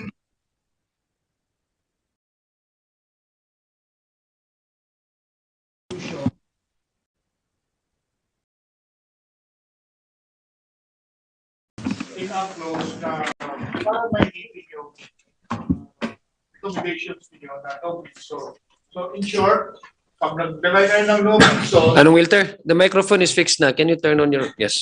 thank you. In short, pag may recommendation na kayo, not only recommendation, enforce the no build zone, who will be accountable? Is it the local government unit? Para makatikim din sila ang buhay ng nasa loob ng ano. So can I hear from you? Yes, Mr. Chair. As existing laws, as far as MGB is concerned, mining law does not provide us with that police power to impose penalties if our recommendations are not followed. But as I said earlier, the amendment should be with the local government code to improve on how this no-build zone should be implemented, because the local government code provides power to the local government to issue ordinances on zoning. Sige. Mr. Chair, that's why I think for the next hearing, DILG should be here because as you want something that I'm thinking to the authors, no, Honorable Tulfo, Honorable Yap, and Brosas. In the DILG, we have the seal of good local governance, di ba? The SLGL. It's not punitive, but they encourage, di ba? Pag you comply on transparency, no audit, you get extra. That could be a possible way to convince maybe DILG without even having to pass a new law, is to include that in their checklist. Di ba na pag merong recommendation si MGB, then the DILG should pick up on that and engage the LGU. Because in my experience, sa totoo lang po, I don't know in your areas, no, but in my area, ang mga mayors, mga barangay, hindi yan nakikinig sa DOH, mga healthcare programs, hindi naman yan nakikinig sa DNR. Pero pag ang DILG pumasok, medyo mas may takot, di ba? Because partly, under our local government code, the supervisory power of the president over the LGUs is through DILG. Tsaka alam nila, pag nakasuhan ang talagang papasok, DILG para katanggalin. So we should take a look at that angle, and I hope that we don't forget to invite DILG. My last question na lang, I actually have a lot more. One more question. I know there's a lot of other members who'd like to ask. I wanted to give the mayor an opportunity. He said something earlier which caught my attention, that you felt that there's a need for legislation. May sinabi kayo kanina about land use. Kasi ang understanding ko, ang comprehensive land use is the LGU, di ba? It goes through your planning office, it gets approved. But you mentioned something about the plenary power to declare certain land inalienable. Can you elaborate on that, Mayor? Your Honor, I have with me my planning officer. He'll be the one to... Yeah. Miss Ruby Varela. Varela. Hello. So I think our mayor emphasizes on the implementation of certain law on the infra, those area categorized as under ancestral domain, because under ancestral domain we zonified that as forestal zone. Then part of the Masara is ancestral domain and part is under MPSA, the mineral process, production sharing agreement. So meaning, Mr. Chair, let's say ancestral, di ibig sabihin, sobrang hirap i-relocate sila. Di ba? Yun ang ibig niyo sabihin. Correct? Even if the LGU wanted to comply with the recommendation ng MGB, meron palang ancestral land doon. And the LGU cannot force them to relocate. Is that correct? Why is the LGU or for example hindi nila magawa i-relocate maski halimbawa declared siya na geohazard because of ancestral domain? Yes, sir, because that's part of their ancestral domain. Forestal area ang classification, may protection forest and production forest. So ang fear is baka mawala sa kanila Yeah. yung So- lupa. Similar with our case sa Bangsamoro. May mga ganyan kasi nuances eh. Yeah. So it's even more complicated, on terms of the issue, no build zone, on how to relocate them. But the interesting item that I heard was, well, maybe infrastructure projects can help mitigate the risk, but you know, that's another funding issue. I have a lot more questions. It's, but, can it, one more to MGB.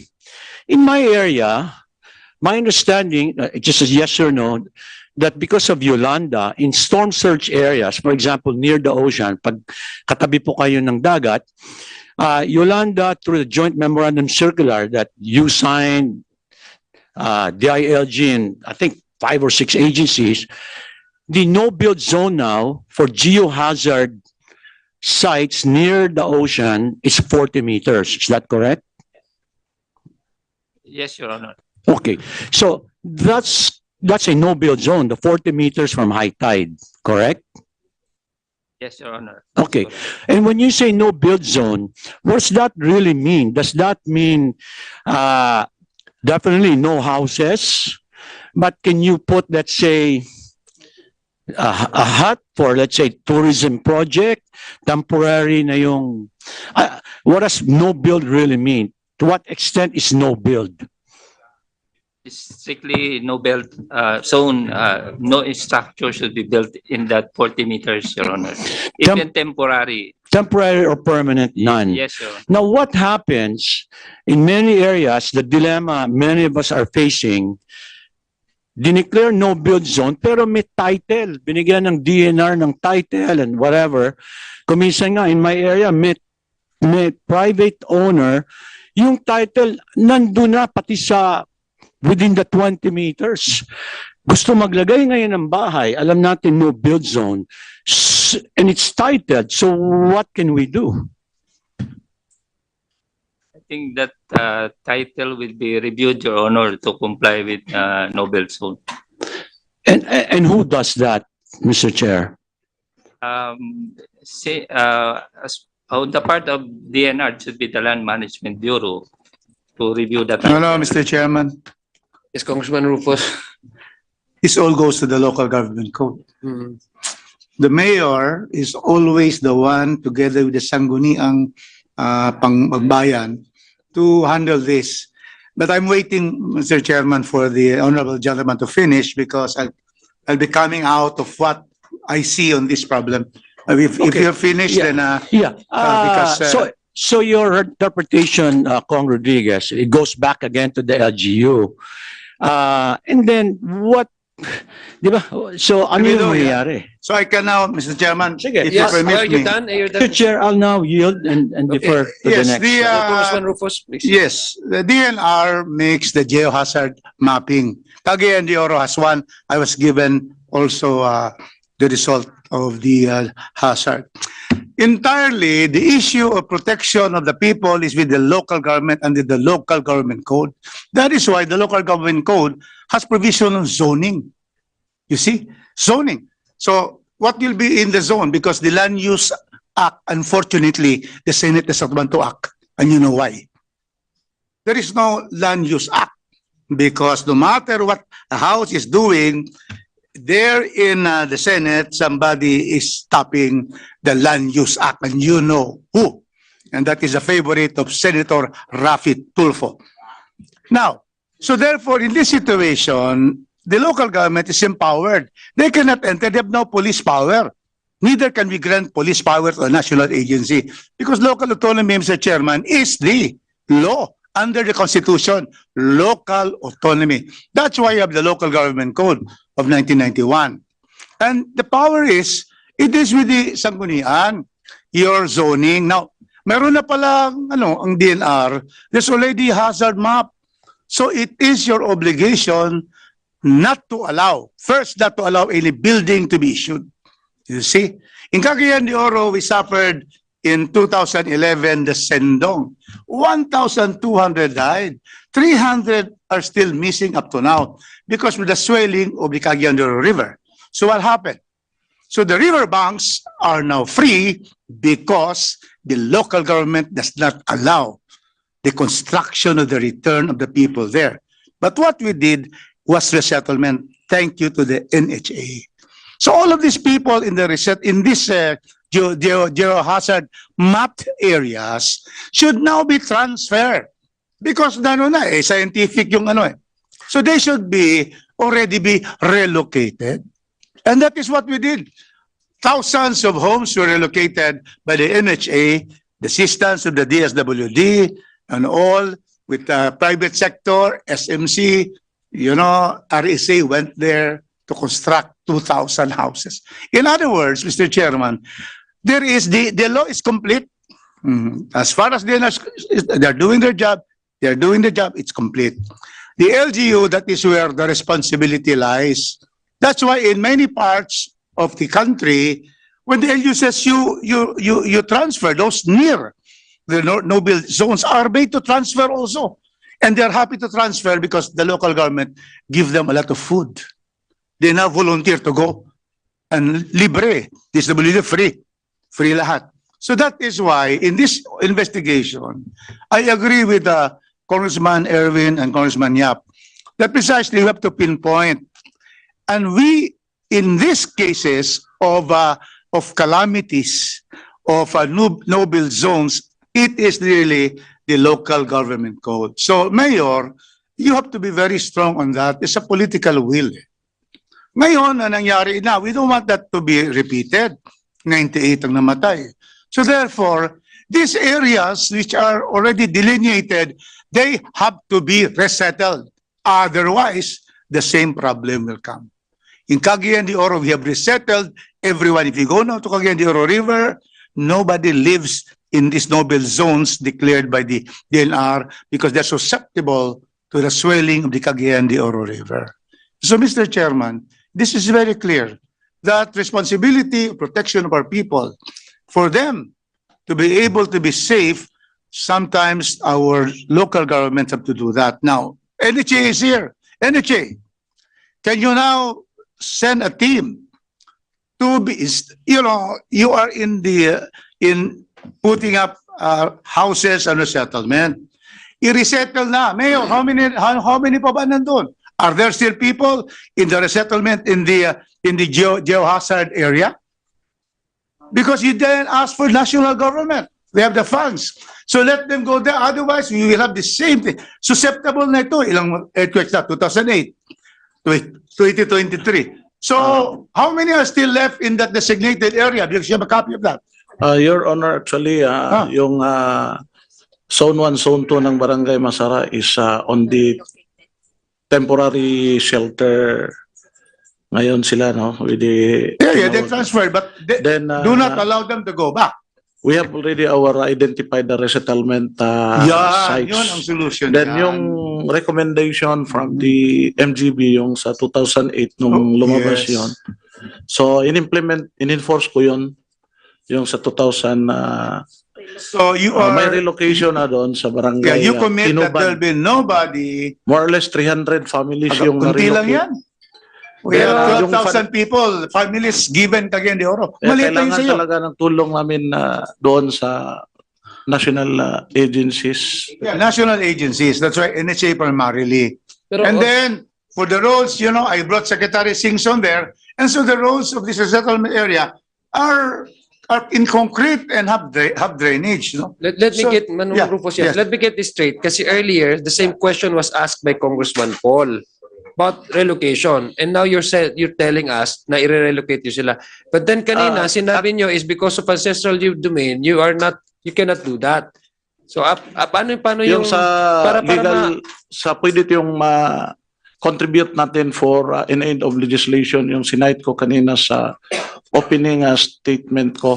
Pero actually, yung recommendation na pinalabas ng MGB noong nangyaring landslide sa 2008 is, ako din po ang mayor at the time, talagang ginawa ko yun. Relocated na yung mga almost 300 families sa ibang barangay ng munisipyo ko. Okay, so ibig sabihin hindi i-separate ito na issue sa tinatanong ni Manong Rufus para isang ano na tayo 2008 yung sinasabi mo na may issue nung ancestral domain. Okay. Mr. Chairman. Thank you. Just to finish, Mr. Chairman, the local government code gives the local government units that police power. Not only is it a general police power, which is part of governance with the national government with police power and you with police power, it is stated in the local government code to have ordinances on zoning. So therefore, i-zone nyo na yan sa ordinansa nyo, sama nyo na rin that this area will be no-build zones and there is a penalty, you can do that in your ordinance. Penalty for those going back to that area for their own good. That is what we did in Cagayan de Oro. Walang bumalik doon. And then I go to Tacloban, my goodness, Yes, there is no, Your Honor, everybody's building again. I-reflect namin yan, we will pass an ordinance to that. That should be the case. And then, i-relocate nyo. So, Mr. Chairman, this is something that pangyayari is... ngayon, Your Honor, meron na kaming mga identified... so we go back, resettlement what is sites. your suggestion? You said something about legislation. Let us hear that because we are here in aid of legislation. Mayor. Yung binasa ko kanina sa opening... What do you want us to do? Yung contention ko kanina, Sa ancestral domain. importante na it's not only recommendation but kailangan may order talaga, then we have to include. You or already insert have the yung- powers, Mayor. You have the power with the Sangguniang Bayan as far as the welfare of your people is concerned. Yeah, part We of cannot my, give them the police NGB power. more duties and powers. They are already doing their job in making these geohazard maps. So you just meet your Sanggunian, your officers are here, and make sure that this area by ordinance is part of the no-build zone, and then there will be a penalty if they return there. So, Mr. Chairman, I would end with that this is really clear. The LGUs have the power. We have done it in Cagayan de Oro. They are very safe there. We have resettlement, and nobody was able to go back to the no-build zone beside our Cagayan de Oro River. If you go back there, it's clear because we prevented them. The police is there to stop them to go back. You see? And the police is always the direction of the mayor. So yun, this is what is happening, Mr. Chairman, to prevent future occurrences. Yeah. Mr. Chair. Thank you, Congressman Rufus. I can testify to that because I am a temporary resident of his city. Because of what happened in 2017, it's also a disaster in Marawi. So lahat tayo biktima ngayon dito ng disaster. So I attest to what Congressman, maybe you should follow. What yes, that's correct. That's true. Mr. Chair, actually, noong 2008 na landslide, ni-relocate po yung lahat ng mga tao doon. Okay, but anyway, okay na yun. So, kasi sunod po si Congressman Palma. Would you like to interject? Congressman Rufus. Yes, Congressman clarification. Palma, would you allow one question? Okay, Congressman? Okay. Sige. Okay. I would like to ask Congressman Rufus, yung bang area na dineclare na no-build zone sa Cagayan, is it a private property or a government property? There were private properties, but police power precisely. And they have been paid. So we have to pay them because, expropriation. But some did not anymore ask for payment because they cannot build anyway. Yeah. They cannot build. So what is that for? Better donate that to the city. So that is what happened. But there were compensations. There were some who asked for compensation. The city gave compensation because it's also a humanitarian thing for you to give to private owners. But at the bank of the river itself, these are public lands, and there were many informal settlers. But a little further, these are the private lands, and some have been compensated. Some did not ask for compensation because they cannot build after all. So Yeah, my point here, Mr. Chairman, is yung sinabi kanina sa opening statement ni Mayor Rimando, yung regarding sa EPRA, kasi may ancestral domain. And that ancestral domain is covered by a title, kaya tinawag nating CADT. The point is, yung CADT is a proprietary right. Property ng tribu yan eh. Kaya, in consonant with the position of the mayor, kailangan din natin yung compensation dyan. Just like what happened in Davao, in Cagayan de Oro. Merong hindi nagpabayad, meron din nagpabayad. Kaya it's really a good point to have a conversation on this matter. It's academic. Kailangan natin pag-aralan ito. Kasi si CADT is a property, private property owned by the tribe.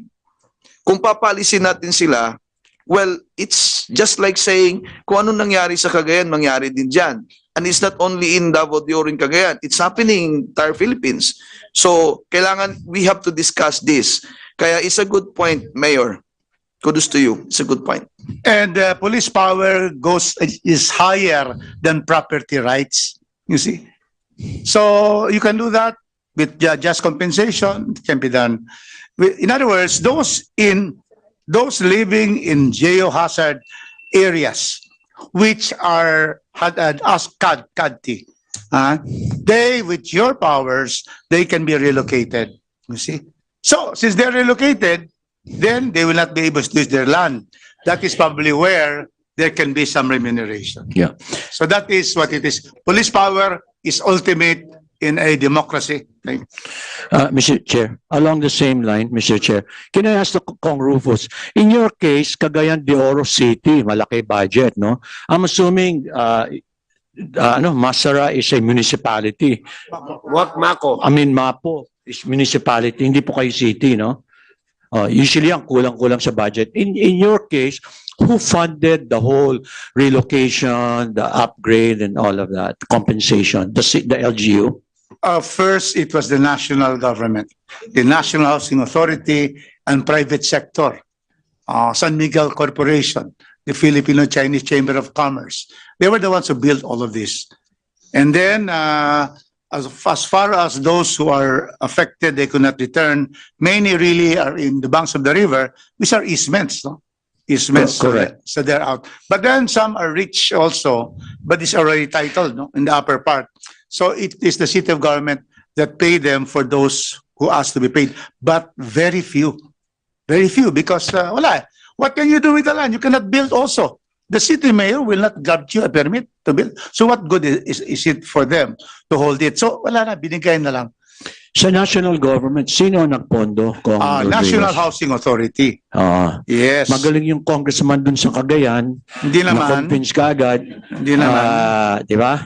But ang reality, Mr. Chair, with your indulgence, but it's times 100 yung ganyan. Kulang-kulang ang NHA, alam ko, because yan yung tinutukan ko palagi, budgeting. Kulang-kulang ang budget yan.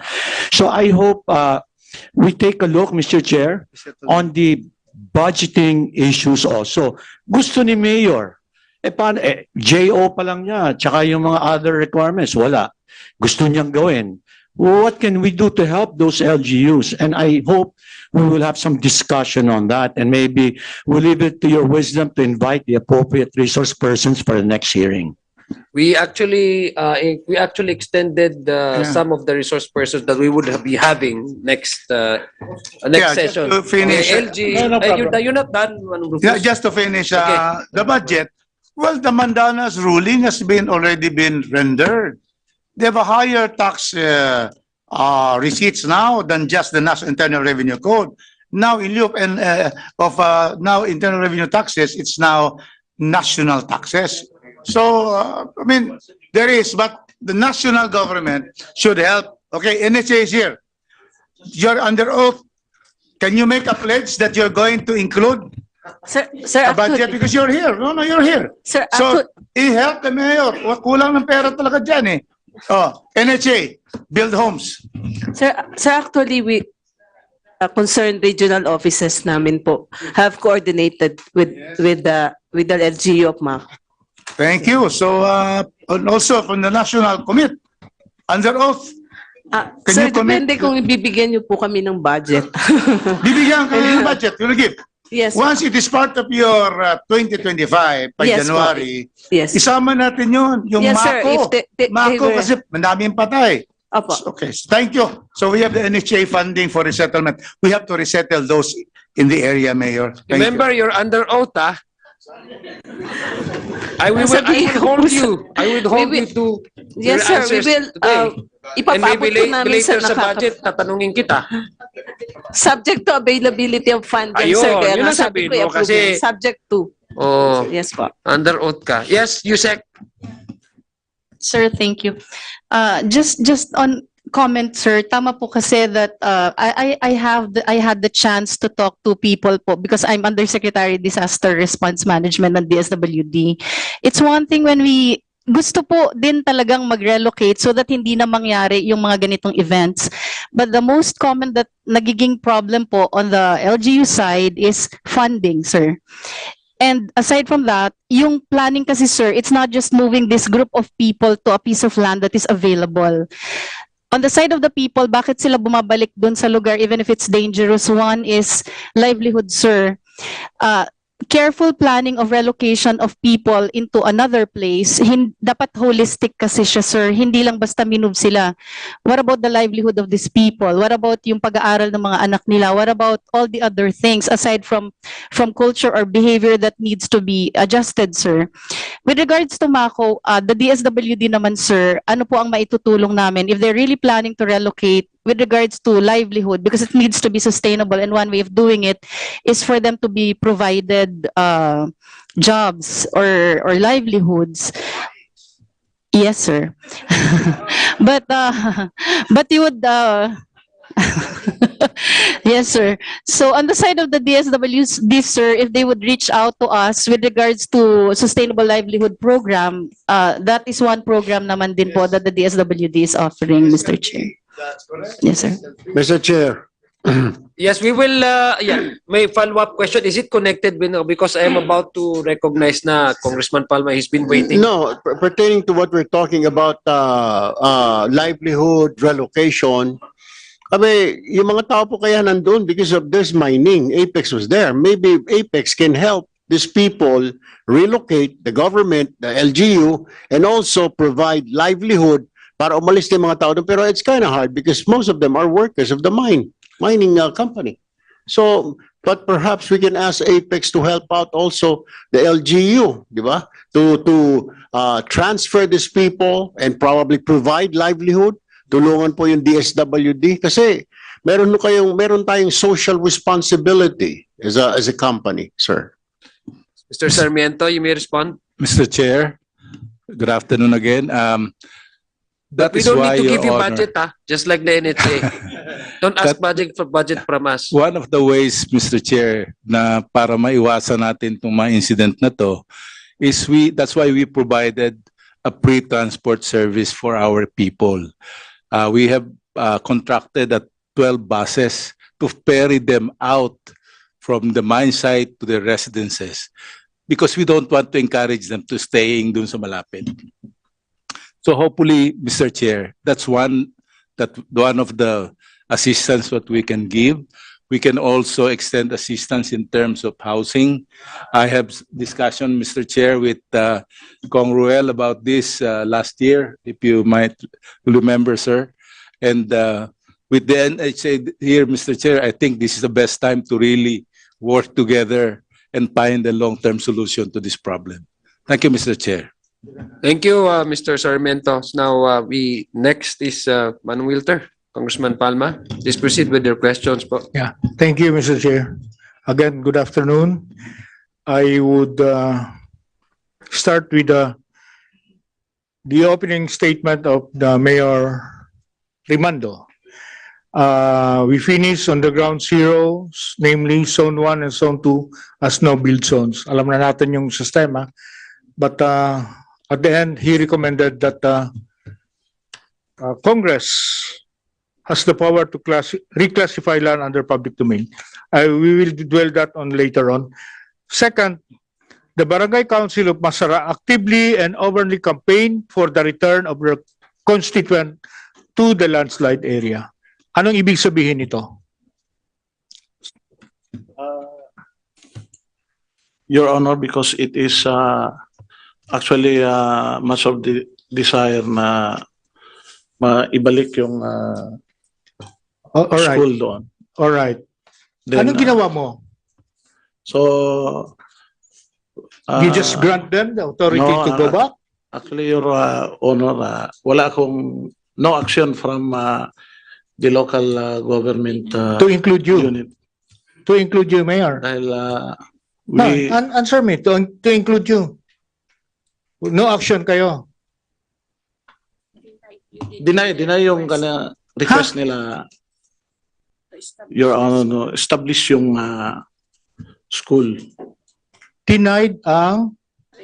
Yung No, request nila we are yung- talking about the Barangay Council of Masara actively and openly campaign for the return of their constituent to the landslide area. We're not talking about the school. In short, nagkampanya yung mga barangay council mo, Mayor, give us the authority, babalik yung mga tao ko, otherwise we will not vote for you. Kaya nag-giveaway ka. Correct? Hindi ako nag-giveaway na, Oh, bakit na? Your Honor. Yes, kung hindi ka nag-giveaway. Nag-act on it, no? Dahil I'll just make this clear, Mr. Chair. Mayor, please wait until the chair recognizes you to speak, okay? Yes, Mr. Okay, do Chair. not overspeak the member of the ano. Okay, ma'am. Mr. Chair, I just want to go straight to the point. Naglabi ang mga barangay council ng Masara to let them go back to the landslide area. Now, my question is to you, anong ginawa mo? Whether you grant or you deny the request. But it seems that you granted the request. Mayor, please respond. Dininay ko yung request, Your Honor. Oh, deny mo? Yes, Pero Your Honor. bakit bumalik yung may mga namatay 98 and 8 are missing there? Would you keep like Miss quiet, Ruby? Who's that girl there, lady? Miss I'm not Ruby, would you asking like to you. to answer on behalf of the mayor? Huh? No, I don't want her. Okay. So, Mayor, please ano.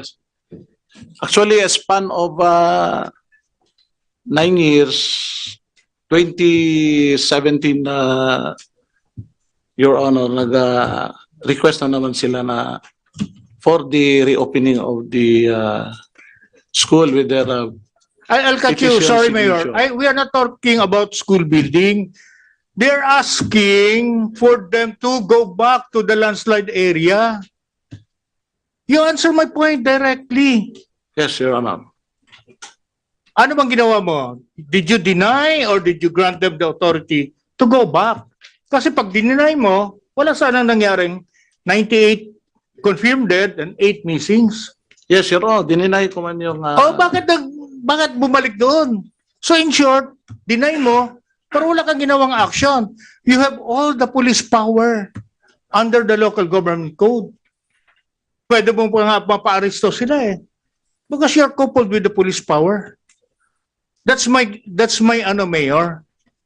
So in short, wala kang ginawang actions to prevent this disaster. Am I correct, Mayor? Yung pag-deny niyo po ba sa request nila na bumalik, is it on paper or verbal? Yung inaction on our part. So yun na Hindi, ang denial. ang pagsabi niyo po, halimbawa, sabi ni Congressman Palma, Mayor, kung babalik kami doon, hindi pwede ang mga consumer. Ano yung pagbigay niyo sa kanila ng pag-deny ng request? Verbal? Or meron ka talagang written order na from the office of the mayor, you are hereby remain, etc., etc.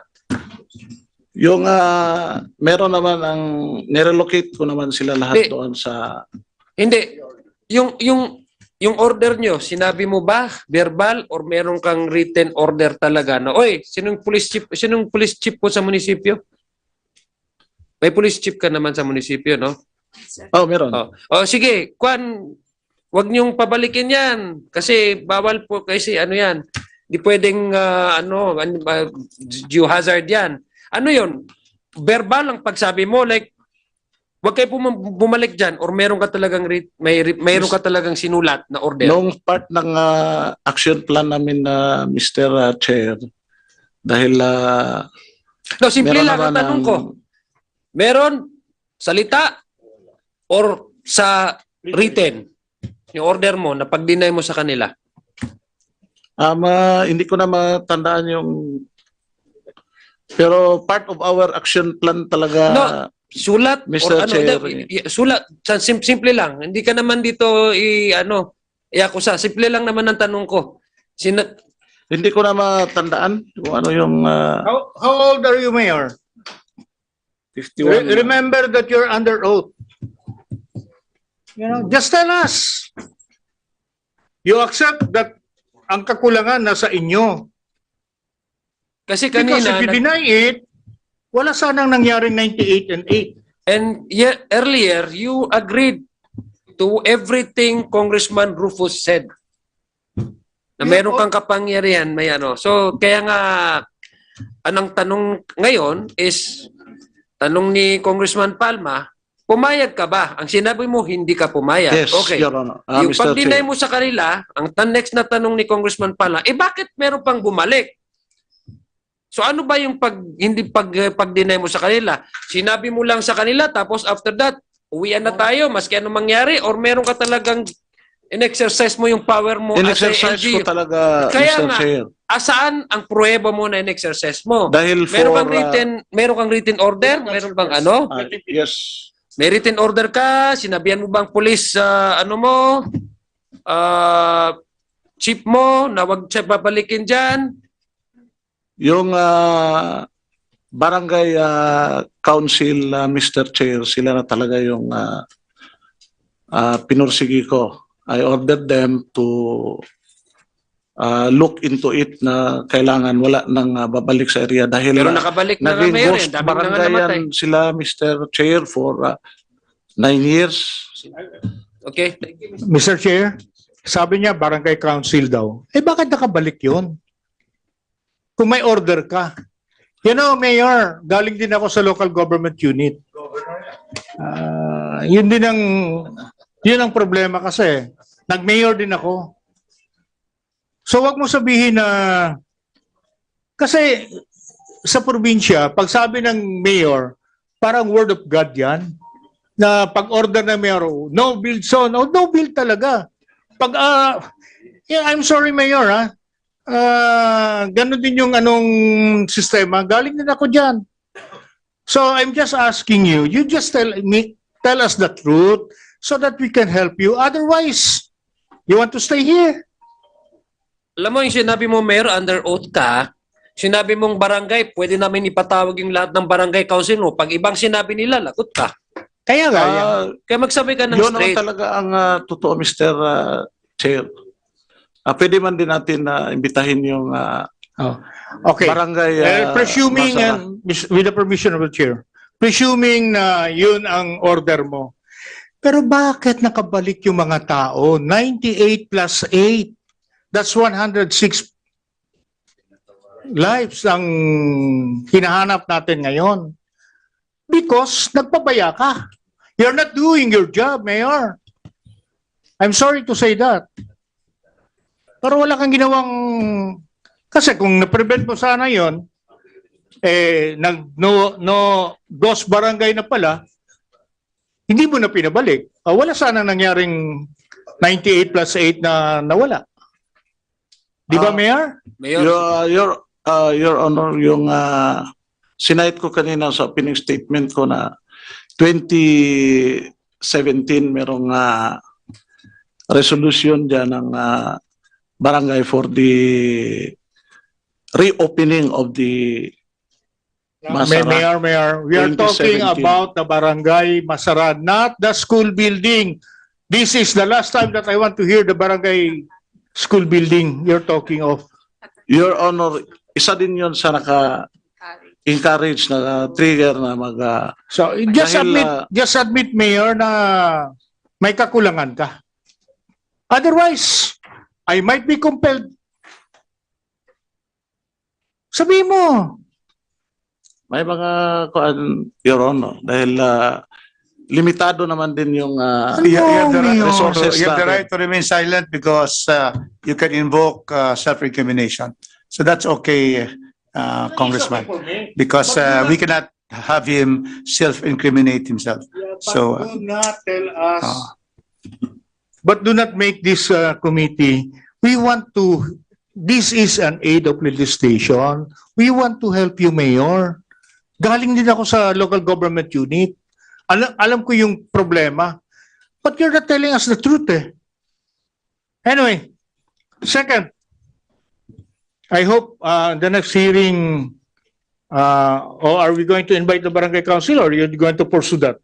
Yes, if any of the members would move for the invitation, Sige na, yes. okay na But yan. before you proceed, Manong Wilter, I'd just like to acknowledge Congressman Juan Fidel Felipe Nograles of the 4th District of Rizal. Thank you, Chair Fidel, for coming. Yes. I would like to Continue pursue po. also. You said LGU Mako is vested with police powers under the local government code. Sabi mo wala kang police power kasi hindi mo na kailangan yung no-build zone. Vested ka naman pala. However, the enforcement of no-build zone does not include police power. Sino sumulat nito? Who is the lawyer na bigay sa'yo ng ganitong statement?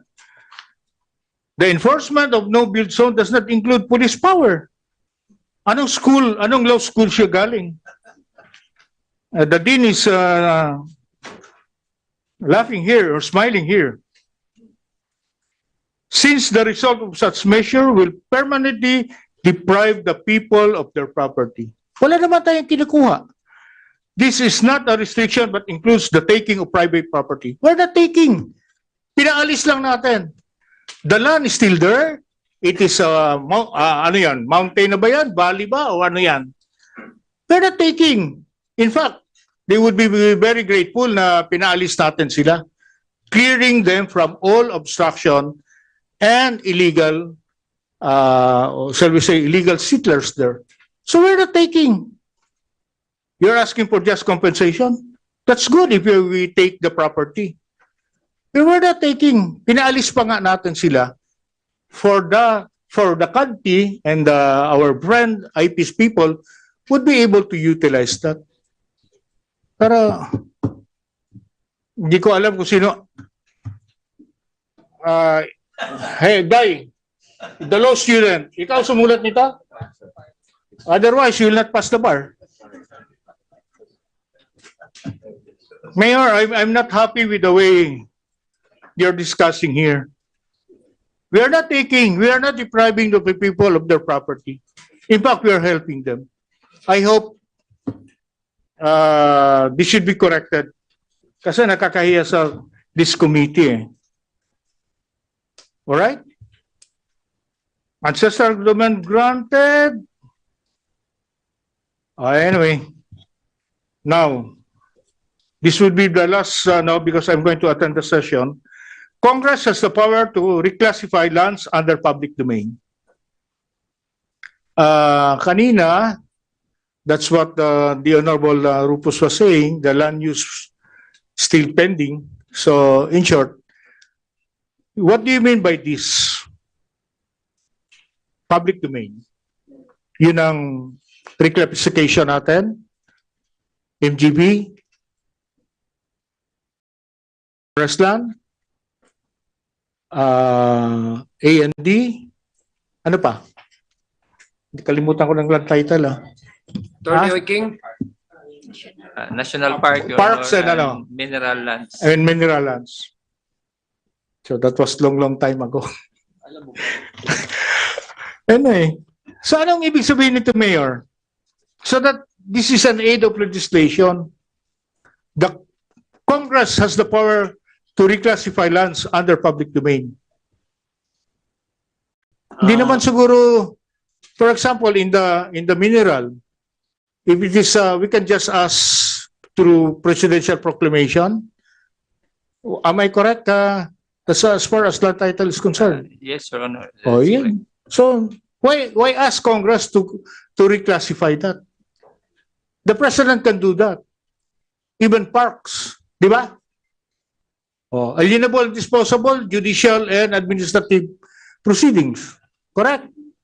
Oh, see? You want to interject? The request of the mayor here, if Yes, you will read, Congressman. yeah, thank you, Mr. Chairman, is he wants us to reclassify the lands under the public domain, meaning this particular area, which is already in the geohazard map. I suggest, he says, that laws on classification of land be revisited. Specifically, the good mayor is suggesting that we revert the lands within the danger zone to be part of the inalienable no more. If it's declared alienable and disposable, that remains to be alien disposable. Therefore, the only way is to declare a no-build zone by ordinance. We cannot revert back to alienable disposable. Now, that's it. Except that it's a no-build zone now. So is that right? Have you already encountered the reclassification na alienable na? Ibabalik na sila inalienable and undisposable? Have you done that? Not yet, Your Honor. Not yet. Because it's already declared alienable and disposable from timberland, from all of that. So, Mayor, all you have to do is to have an ordinance, giving penalties and so forth. They cannot return. It's declared. Those coordinates which you have mentioned are no-build zones. That is the first recommendation. That cannot be done, Mayor. Next one. Grant MGB. If the Congressman Palmer continue, the next recommendation. Sige. I'll submit to the wisdom of the dean here. Okay. Manong Rufus, please continue. Thank you, Mr. Chairman. The next recommendation is to grant MGB a power not just to recommend, but to enforce the classification of hazard zones. That cannot be done. Precisely, the local government has the power. So they cannot substitute their enforcement with the enforcement of the local mayor and the Sangguniang. They can recommend, they give you hazard maps, they gave us in Cagayan de Oro, maraming area doon. And so the local governments implement. So we cannot give them police power because that is really just granted to the state and the local governments. Yeah. May I continue? Please, Congressman. No, I Thank won't you. labor the time of the esteemed colleagues who are here. Because I'll be asking sana to any of our esteemed colleagues has still interpellation to be done because we're going to back to the plenary because of the charter change debate, and the most awaited is the absolute divorce. Which I am online to Which oppose. I'm online. Otherwise, I'll move for No. the suspension. There's one interpellator. Si Wa- Congressman Sige pa. Ernesto. And then after that, we'll go back with We will or- suspend. I guess there are also other in that case, other issues that must be addressed first. I'll be before asking we- your permission. I think the Dean, Congressman Rufus will be joining By because the way, for the information of the members, we have already sent a notice to the majority leader that we will be conducting this investigation. Yeah. And ang reply niya is okay lang to Yeah. extend. But I guess Congressman Rufus is needed in the Yeah, plenary. because for he will the- be- We will as defend one of the the sponsors. Yes. charter change That's the charter resolution. change. So But I- anyway, I'm still here, so I'm fine. So I'll be asking your permission, Mr. Chair. Yes, sir. Thank you for the opportunity. I hope MGB and EMB is here also. Can we align our policies and guidelines? No? This is just a suggestion na i-align natin yung MGB, i-align yung EMB so that we don't want that similar incident will happen. Medyo may kakulangan din ang MGB, may kakulangan din ang EMB. But lastly, the ground zero, is this part of your Apex? Is this part of your tenements ng MPSA ninyo? Part siya? It's part of the tenement, Your Honor. Okay. But it is not part of the mining activities. But it's not part of the mining activity, and there's no active mining No operations active mining. in that area, Mr. Okay. Chair. So it's clear, no? Part of the MPSA, but not part of the mining activities. So walang activities that will trigger the landslide caused by the mining activities. Is that correct, Mr. Chair? That's correct, Mr. Chair. How about MGB? Is that correct? Yes, Mr. Chair, because the activity of Apex underground. Yeah. EMB, correct? Yes, Mr. Chair. Okay. So thank you very much. Thank you, Congressman Palma. For our last interpellator, Congressman Dionisio. Nagpalista? Okay, sige. Thank you, Mr. Chair. Again, good afternoon to everyone, and I'd like to commend unang-una po yung ating sponsor, si Congressman Erwin, na nagpa-investigate po siya. This is a very important matter. At saka he has been asking all the pertinent questions. Kong, sir, nabibilib po ako sa inyo. Lahat ng tapang tinatanong niya po. Unfortunately, again, Mr. Chair, I would like to reiterate, gusto ko pong susugan ang mga sinasabi ng mga ibang miyembro na dapat talaga naririto yung mga agencies, especially DILG. In my humble opinion, na pinag-uusapan kanina, paano bang may enforce, gusto ko pong to support yung sinasabi ng mga kasama ko kanina, na Mayor, it is you really have the police power and to solve all these things. But, you know, it is, syempre, pag yung Mayor, hindi ginagawa, kausap ko nga, yung katabi ko, seatmate ko ngayon, si SecGen, kailangan meron din pumapastol. And of course, MGB cannot do that. Probably it's really DILG can help enforce para at least kay Mayor meron tumulong sa kanya. But yung isang concern ko lang, yung gaya nga, I'd like to also commend yung sa Apex na naririto sila, saying na marami silang ginagawa para tumulong at the same time, you know, it is dapat tulong-tulong lahat to solve the issue and the problem. But maganda lang kasi sa committee na hinahanap natin talaga yung solution. But I just want to raise one point, Mr. Chair, sa MGB na nag-issue tayo ng no-build zone, tama po ba, during the year of 2008? Mr. Chair, it was a recommendation po to the LGU po. Correct, yes. Pero yung tanong ko po, parang hindi po ba na parang contradicting tayo do sa mga certification na in-issue natin years after, allowing yung pagtatayo ng mga ng eskwela.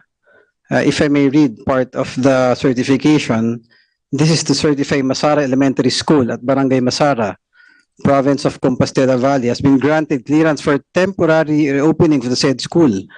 Does that, hindi po nagko-contradict ito do sa no-build na in-issue ninyo during the year 2008? Mr. Chair, the school has already been in that area po since 2008. And again, Mr. Chair, MGB has been consistently recommending the relocation of the entire community. And that includes po the school. And yes, sir. And actually, while they're still looking for a relocation site, parang yun pa ang naging request temporarily, parang i-ano mo na siya while waiting for the final site, saan po i-relocate ang buong community po. Which year was this issued, ma'am?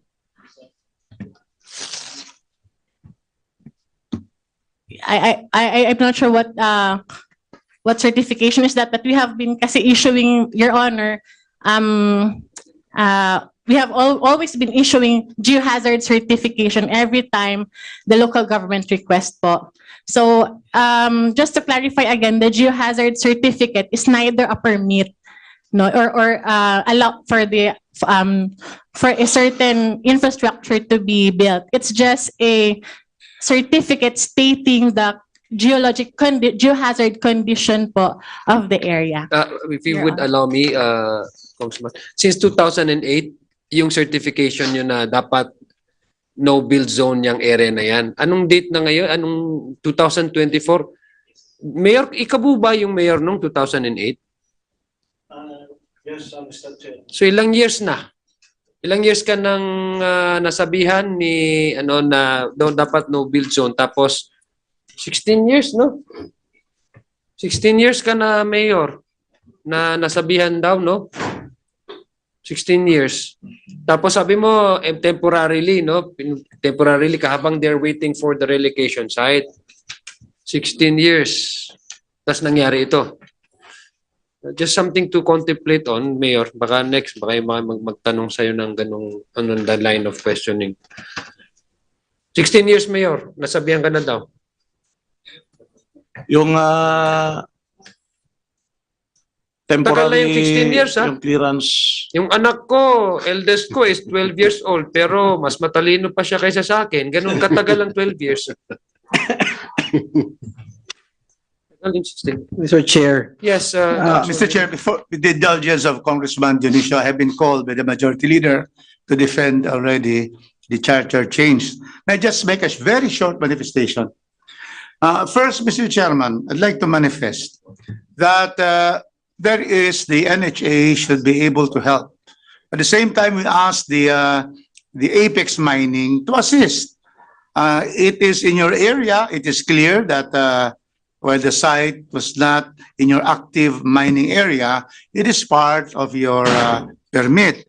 And so we asked you to help the Mako municipality in terms of relocation. But at the same time, Mr. Chairman, I'd like just to add that the massive landslide, according to MGB, occurred outside the active mining area and even vegetated. And then the result of the slide was really the shear line weather situation. And we'd like to congratulate and thank Apex Mining because as of March 9, 2024, you have given us assistance about 50 million, correct? You confirm that? So we thank Yes, Mr. them. Chair. And I would like to ask them on behalf of the residents there who would be relocated to help in the relocation aspect. With that, Mr. Chairman, may I thank you for this, and I hope that we are able to exempt the next hearing, the Apex, so that they're so busy to prepare for the relocation and for their assistance that they will not anymore be invited to come as they're very busy. Thank you, Mr. Chairman. Thank you. But maybe we can still have Apex, no? Kung okay, kung okay lang. I mean, yung mining. Okay, yung mining. That's okay. Sige. Thank you. Thank you for joining us, Manong Rufus. Yes. Yes, please continue, Congressman Dionisio. Just on, yung sinasabi ko na on the last note, no build is no build. Mayor, nag-i-issue po ba tayo ng mga building permit pagkatapos sila magsabi ng no build? Your Honor, wala na kaming in-issue dyan na building permit. Except sa school. Except sa school. Again, Mr. Chairman, I would have to end my interpellation with this last note na siguro dapat, ma'am, pag no build, hindi na kayo maglalabas ulit ng mga certification na ganito because this is contradicting yung sinasabi nyo no build. Pag naglabas kayo ng ganito, nagkaroon ng eskwela, babalik ang tao, isipin nila, okay na pala eh. Remember, ang mamamayan, the grassroots level ng taong bayan, pag nakita nilang may eskwela, may bago na namang tinayo dyan, pwede na pala, pinayagan eh. Nawawala yung essence ng no build natin. So, this is not helping. Not to reprimand anyone, but just to be cautious the next time around you would issue another certification somewhat contradicting your no build recommendation back in 2008. That's the humble opinion of this representation. Again, I have to end with that, Mr. Chair, and thank you very much to all our colleagues. Mr. Chair. Thank you, Congressman. If I may be allowed, in the indulgence of Congressman Congressman Gonzaga, would you allow one interjection? Yes, sir. Yung sinasabi po kasi ng MGB, tama po si Congressman Dionisio na conflicting. They said geohazard, no build zone, pagkatapos papayagan ng temporary. Mr. Chair, tama ho kayo kanina, ang disaster ho, MGB, hindi, they strike anytime. Hindi po sila nagsasabi, tatama ang shear line bukas. May earthquake mamayang gabi. May lindol, babaha bukas ng umaga. No. Kaya yung the fact na sinabi ninyo na temporary, I disagree. Totally disagree. Eskwelahan, mga bata. Tapos papayagan nyo yung eskwelahan na magbukas doon because temporary. Disaster strikes anytime, MGB. Dapat alam po ninyo yan. Kaya yan po yung specialty ninyo. That's all, Mr. Chair. Thank you for your manifestation, Congressman Tulfo. Congressman Gonzaga, please proceed. Thank you, Mr. Chair. Mayor Voltaire, parang kinakabahan ka kanina. Kaya hindi mo na alam yung mga papeles mo. Buti na lang binigay sa akin nung administrator mo yung papeles para naman maklaro to sa committee na ito. Sa kamay ko po ay isang resolution, babasahin ko po, resolution declaring the necessity for the relocation of inhabitants of Barangay Masara and Mainit to safer area to be recommended by the Mines and Geoscience Bureau, Region 11. This was dated December 2, 2009. Will you please confirm kung ito ba yung sinasabi mong action mo after the landslide of 2008? Yes, Your Basahin mo Honor. muna before you answer. Baka iba yung ma-confirm mo. Under oath ka pa. Can we ask Congressman Gonzaga, who gave you that documents? The provincial, a municipal administrator? SB Secretary, SB Secretary. Mr. Chair. Kumsek, did we request documents to be submitted to this committee? Similar documents, maybe? No, we did not. Did we? Can you, if it's okay with you, Congressman Yes, Gonzaga, yes, because sir. you've been approached by the administrator. Mayor, can you order your administrator to please furnish a copy of that for the committee, for the entire Yes, committee? Mr. Pinedo. Please furnish Okay. a copy of this O kasi resolution. para the same po, para maintindihan po namin yung sinasabi po ni Congressman Gonzaga. So, first, can you confirm kung yan Yes, ba yung confirm resolution ito, na yan? Mr. Chair. Okay. Ito yung isa sa mga action taken namin nung lumabas ang recommendation ng MGB, itong resolution na passed last December 2, 2009. The title of it is Resolution Declaring the Necessity for the Relocation of Inhabitants of Barangay Masara and Barangay Mainit to a safer area to be recommended by the Mines and Geosciences Bureau, Region 11. Okay. Okay. Thank you, Mayor. After po niyan, 2011, sinabi mo, naghingi ng permiso yung barangay council na i-reopen nila yung eskwelahan doon. Pumayag ba kayo o hindi? Your Honor, hindi po ako Hindi pumayag. So, 2017, merong petisyon. Ito yung pinakita sa akin nung officer ng munisipyo. May petisyon pala yung barangay council. Yung petisyon nila, nandito po sa kamay ko. Ang nakasaad rito, petition of Barangay Masara residents that Masara Elementary School be reopened by June 2011 for the convenience of the people studying outside Masara. Ito po yung perma. Will you please confirm this if you have knowledge on this document?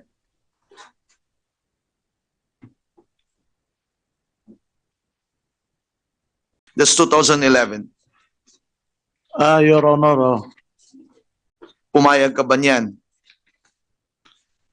2011 hindi ako pumayag nito, Your Honor. Please furnish the committee a copy of that document, Mayor. Pangatlo, may lumabas dito sa aking kamay. It is a Xerox, a photocopy. This is a certification from the MGB dated March 2017, March 23, 2017. Ang nakasaad po rito, ito, and I would like to read. This is to certify that Masara Elementary School at Barangay Masara, Municipality of Maco, Province of Compostela Valley, has been granted clearance for temporary reopening of the school. And ang nakalagay rito sa baba as conditions. 1, students and teachers as well as the surrounding community be aware of the present danger and utmost care be taken especially during inclement weather conditions such as heavy or continuous rains. And number 2, regular monitoring of the upslope section adjacent to the school for signs of ground stabilities such as tension cracks, seepages, etc. should be continued. ito ba yung certification na ito, pave way? Ito ba yung dahilan bakit na-reopen yung eskwelahan sa Masara Elementary School na tinatawag ngayong integrated school? Yes, Your Honor. Pakitingin mo kung ito ba yung sinasabi na dokumento na sertifikasyon na pumayag si MGB na ma-reopen yung eskwelahan sa Masara. Yes, Your Honor. Mayor, noong 2011, 2017, konti ba yung tao doon o marami ng tao sa Barangay Masara? Actually, wala ng tao talaga doon na Your Honor. Ito bang eskwelahan na ito? Ito bang eskwelahan na ito na ni-reopen 2017?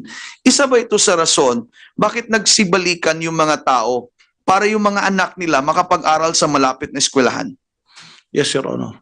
Thank you, Mayor. Yun talaga ang naka-trigger. My question next is directed to the MGB, please. This certification was signed by Attorney Wilfredo G. Moncano.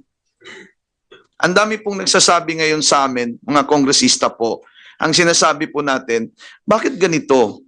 Is it not an inconsistent position on your part na sinasabi nyo no-bill zone and then bibigyan nyo ng clearance yung isang ahensya ng gobyerno na magpatayo dyan ng eskwelahan? Ano po yung take nyo rito? Kasi it's not happening in Masara only. It's not happening in Davao de Oro. It's happening sa buong Pilipinas po. So ano pong take niyo rito? What is now your clear-cut position after hearing this, after hearing the sentiments of the legislators? Tuloy pa ba natin ganito? Pag may magre-request, pag may asking permission from you, itutuloy ba natin ganitong inconsistent policy of the MGB or magiging stricto na kayo ngayon? Mr. Chair, MGB will be looking closely into that on the continuance or discontinuity of the issuance of the geohazard certificate po. Kasi sabi ni Mayor, ito po, it's not about the Mayor, kahit ako, kahit tayo. Pag walang eskwelahan, walang bata dyan. Kapag walang eskwelahan dyan, walang pamilyang titira kasi walang pag-aaralan yung mga bata. Kasi tingin ko, ito ang isang trigger. Bakit bumalik sila? Dahil inopen nyo yung eskwelahan. Bakit nyo pinayagang inopen yung eskwelahan? So hopefully, no build zone yan. Hopefully, gagawin na natin, sirado na yan. Kayo lang ang pwedeng magbigay niyan eh. Like for example, may maraming proyekto yung gobyerno, kalsada man, building man. Hindi matutuloy ang kalsada o building na yan kung hindi magbibigay ng certificate of no coverage, si DENR, or clearance certification from your office. So kinakailangan natin, we have to make a clear-cut policy on this matter. Pag geohazard yan, geohazard na yan. Walang pwedeng reopening o whatever certification na galing sa inyo. Magawa ba natin yan? Yes, Your Honor, we will do that. Thank you. My next question, Mr. Chair, is directed to the NHA. Ang narinig po namin puro, yes sir, yes Mr. Chair, hahanapan natin ng pondo yung mga nangangailangan ng bahay. Like for example, victim of calamities such as flooding, landslides, or earthquakes. Yung probinsya namin tinamaan, 2023 po, series of earthquakes. Pag ang epicenter dito sa GovGen, dito banda sa Davao Oriental, nandun kami sa gitna. Kung 7.4 magnitude po yung sa GovGen epicenter, ang magnitude po namin 6.4, 6.1. Pag dito naman tinatamaan sa Surigao area, Hinatuan, dito sa may Caraga or Region 13, kami naman nandun sa gitna. Pag 7.1 sila, kami naman 6.4. Ang problema namin, it's what we call calamity. Hindi namin that's beyond our control. Pero yung hinahanap ho namin, 2023, series of earthquakes. Ang daming nawalan ng bahay because MGB said geohazard, prone to landslide, evacuated. Ngayon, hindi pa nahanapan ng safer na lugar. At wala pa rin pondo si NHA. Hindi kaya ng munisipyo, hindi kaya ng probinsya. Hanap kami sa OCD, punta kami sa DSUD, punta kami sa NHA, no funding available. 1 year ago. Dumating naman si flooding ngayon. Dumating na naman ngayon si landslide. Same problem. NHA, Sir, Mr. Chairman, wala kaming pondo. What do you expect from the barangay? What do you expect from the LGU, from the province? Last year, 2023, decreased yung NTE nila. Probinsya lang, 356 million yung decrease sa NTE nila. What will you do? May utang pa, may loan pa yung probinsya. Binabayaran nilang yun. What will happen to the 20%? Kaya, we need your support.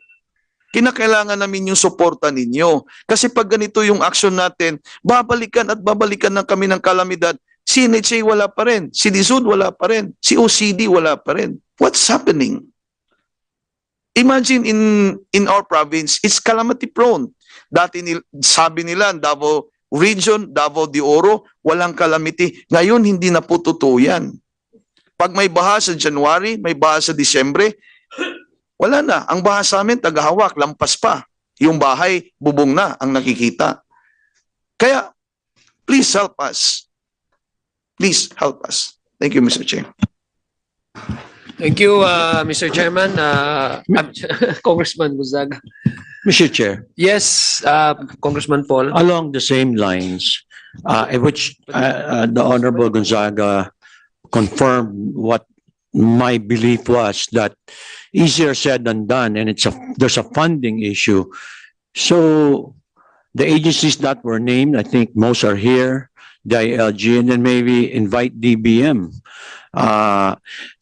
And may I ask in closing, Mr. Chair, can I ask MGB, do they have a national list? Is there a database of all the geohazard sites? And then is there a way to quantify what is needed to be able to, let's say, support the recommendations? Thank you, Mr. Chair. We do have a list of all the geohazard sites in the Philippines po, Your Honor. Nasa website po yun, Mr. Chair. They're published in the website in the regions. It is accessible po. Pero wala pong national, yung isang database for the whole country. We have in our central office, but the maps are shown by regions po. Kasi pag we map it, the entire Philippines, malaki po, hindi. So, and I'm sure may mga category, di ba? Critical, low, ganon. So, to continue yung point ni Congressman Gonzaga, is there a way to quantify kung ano yung budgetary requirements to be able to support, let's say, if the LG wants to relocate, wala namang pondo, is there a way to quantify that? Your Honor, the geohazard assessment and maps are planning tool. As far as the budget on how to mitigate or address through engineering mitigation, it's we pass it on to public works po, as far as structural items are concerned.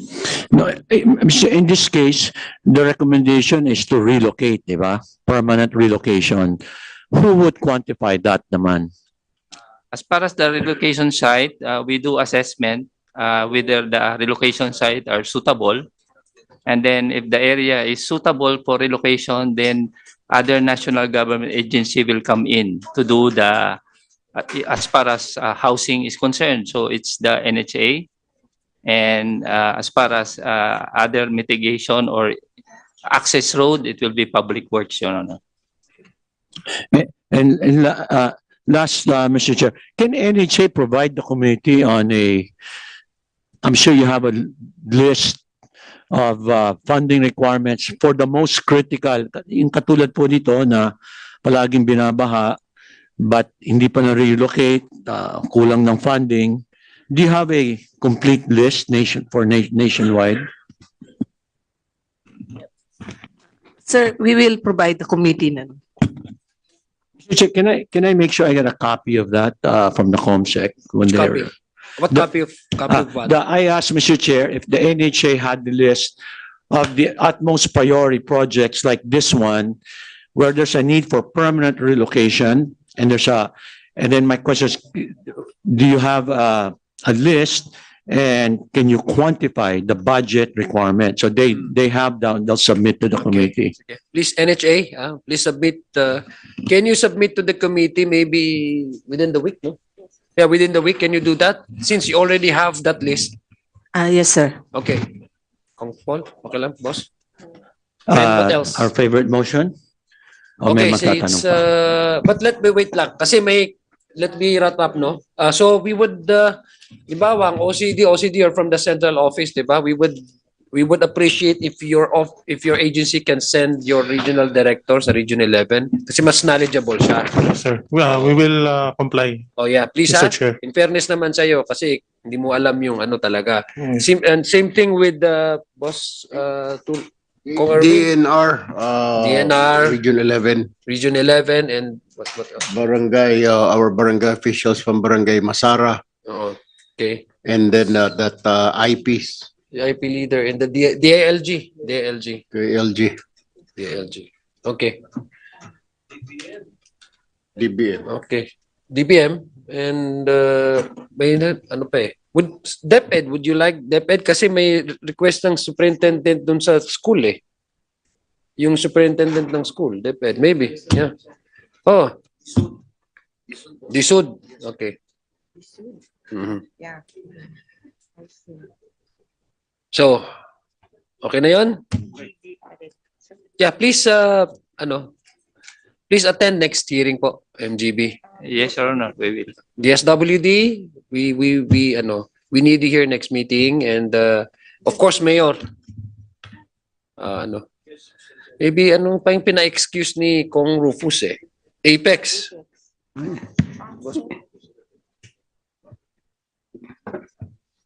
May mga questions si Congressman Tulfo sa Apex. So I think Apex, you have to be back next hearing. Sir, may pinadagdag si Kong Riones kanina. Ano yun? Pag-asa. Oh yeah. Pag-asa and flood management ng anong department 'yon? UST. Okay. Yeah, Pag-asa, UST. And yung flood management at saka yung Pag-asa ni Kong Brosas. So any more concerns? Wala, Congressman, Deputy Minority Leader, yes. A last request. It seems to me that the mining company that's there, I think sounds like they've had good practices there. I wanted to ask them and give them the opportunity for next hearing because the Honorable Tulfo asked if they had any suggestions on any possible PPP, because now they know the issues very well, they're there. And in a way, even though I have no concerns, the company is doing well. I saw 5 billion of taxes, di ba? Grabe. But in a way, you're a magnet, as pointed out. You're a magnet for people to stay because there's employment, di ba? So maybe you have some suggestions. I'd like to, pick the corporate brains on how maybe we can come up with some sort of possible PPPs. And should they have any ideas, just forward to the committee, Mr. Chair. Yes, Mr. Chair, we're willing to do that. Thank you. Thank you. Any more concern? So any motion for the committee to suspend the hearing? I move to suspend the committee hearing, Mr. Chair. Second. Yeah, okay. So there's a motion. It has been seconded. So thank you everyone for coming. I hope you can attend next committee hearing. The schedule, we will discuss the schedule. We will just send you the invitation. Hopefully kasi malapit ng break. So we will just send you this the next meeting, the schedule of the next committee hearings. Committee hearing is hereby suspended. Maraming salamat.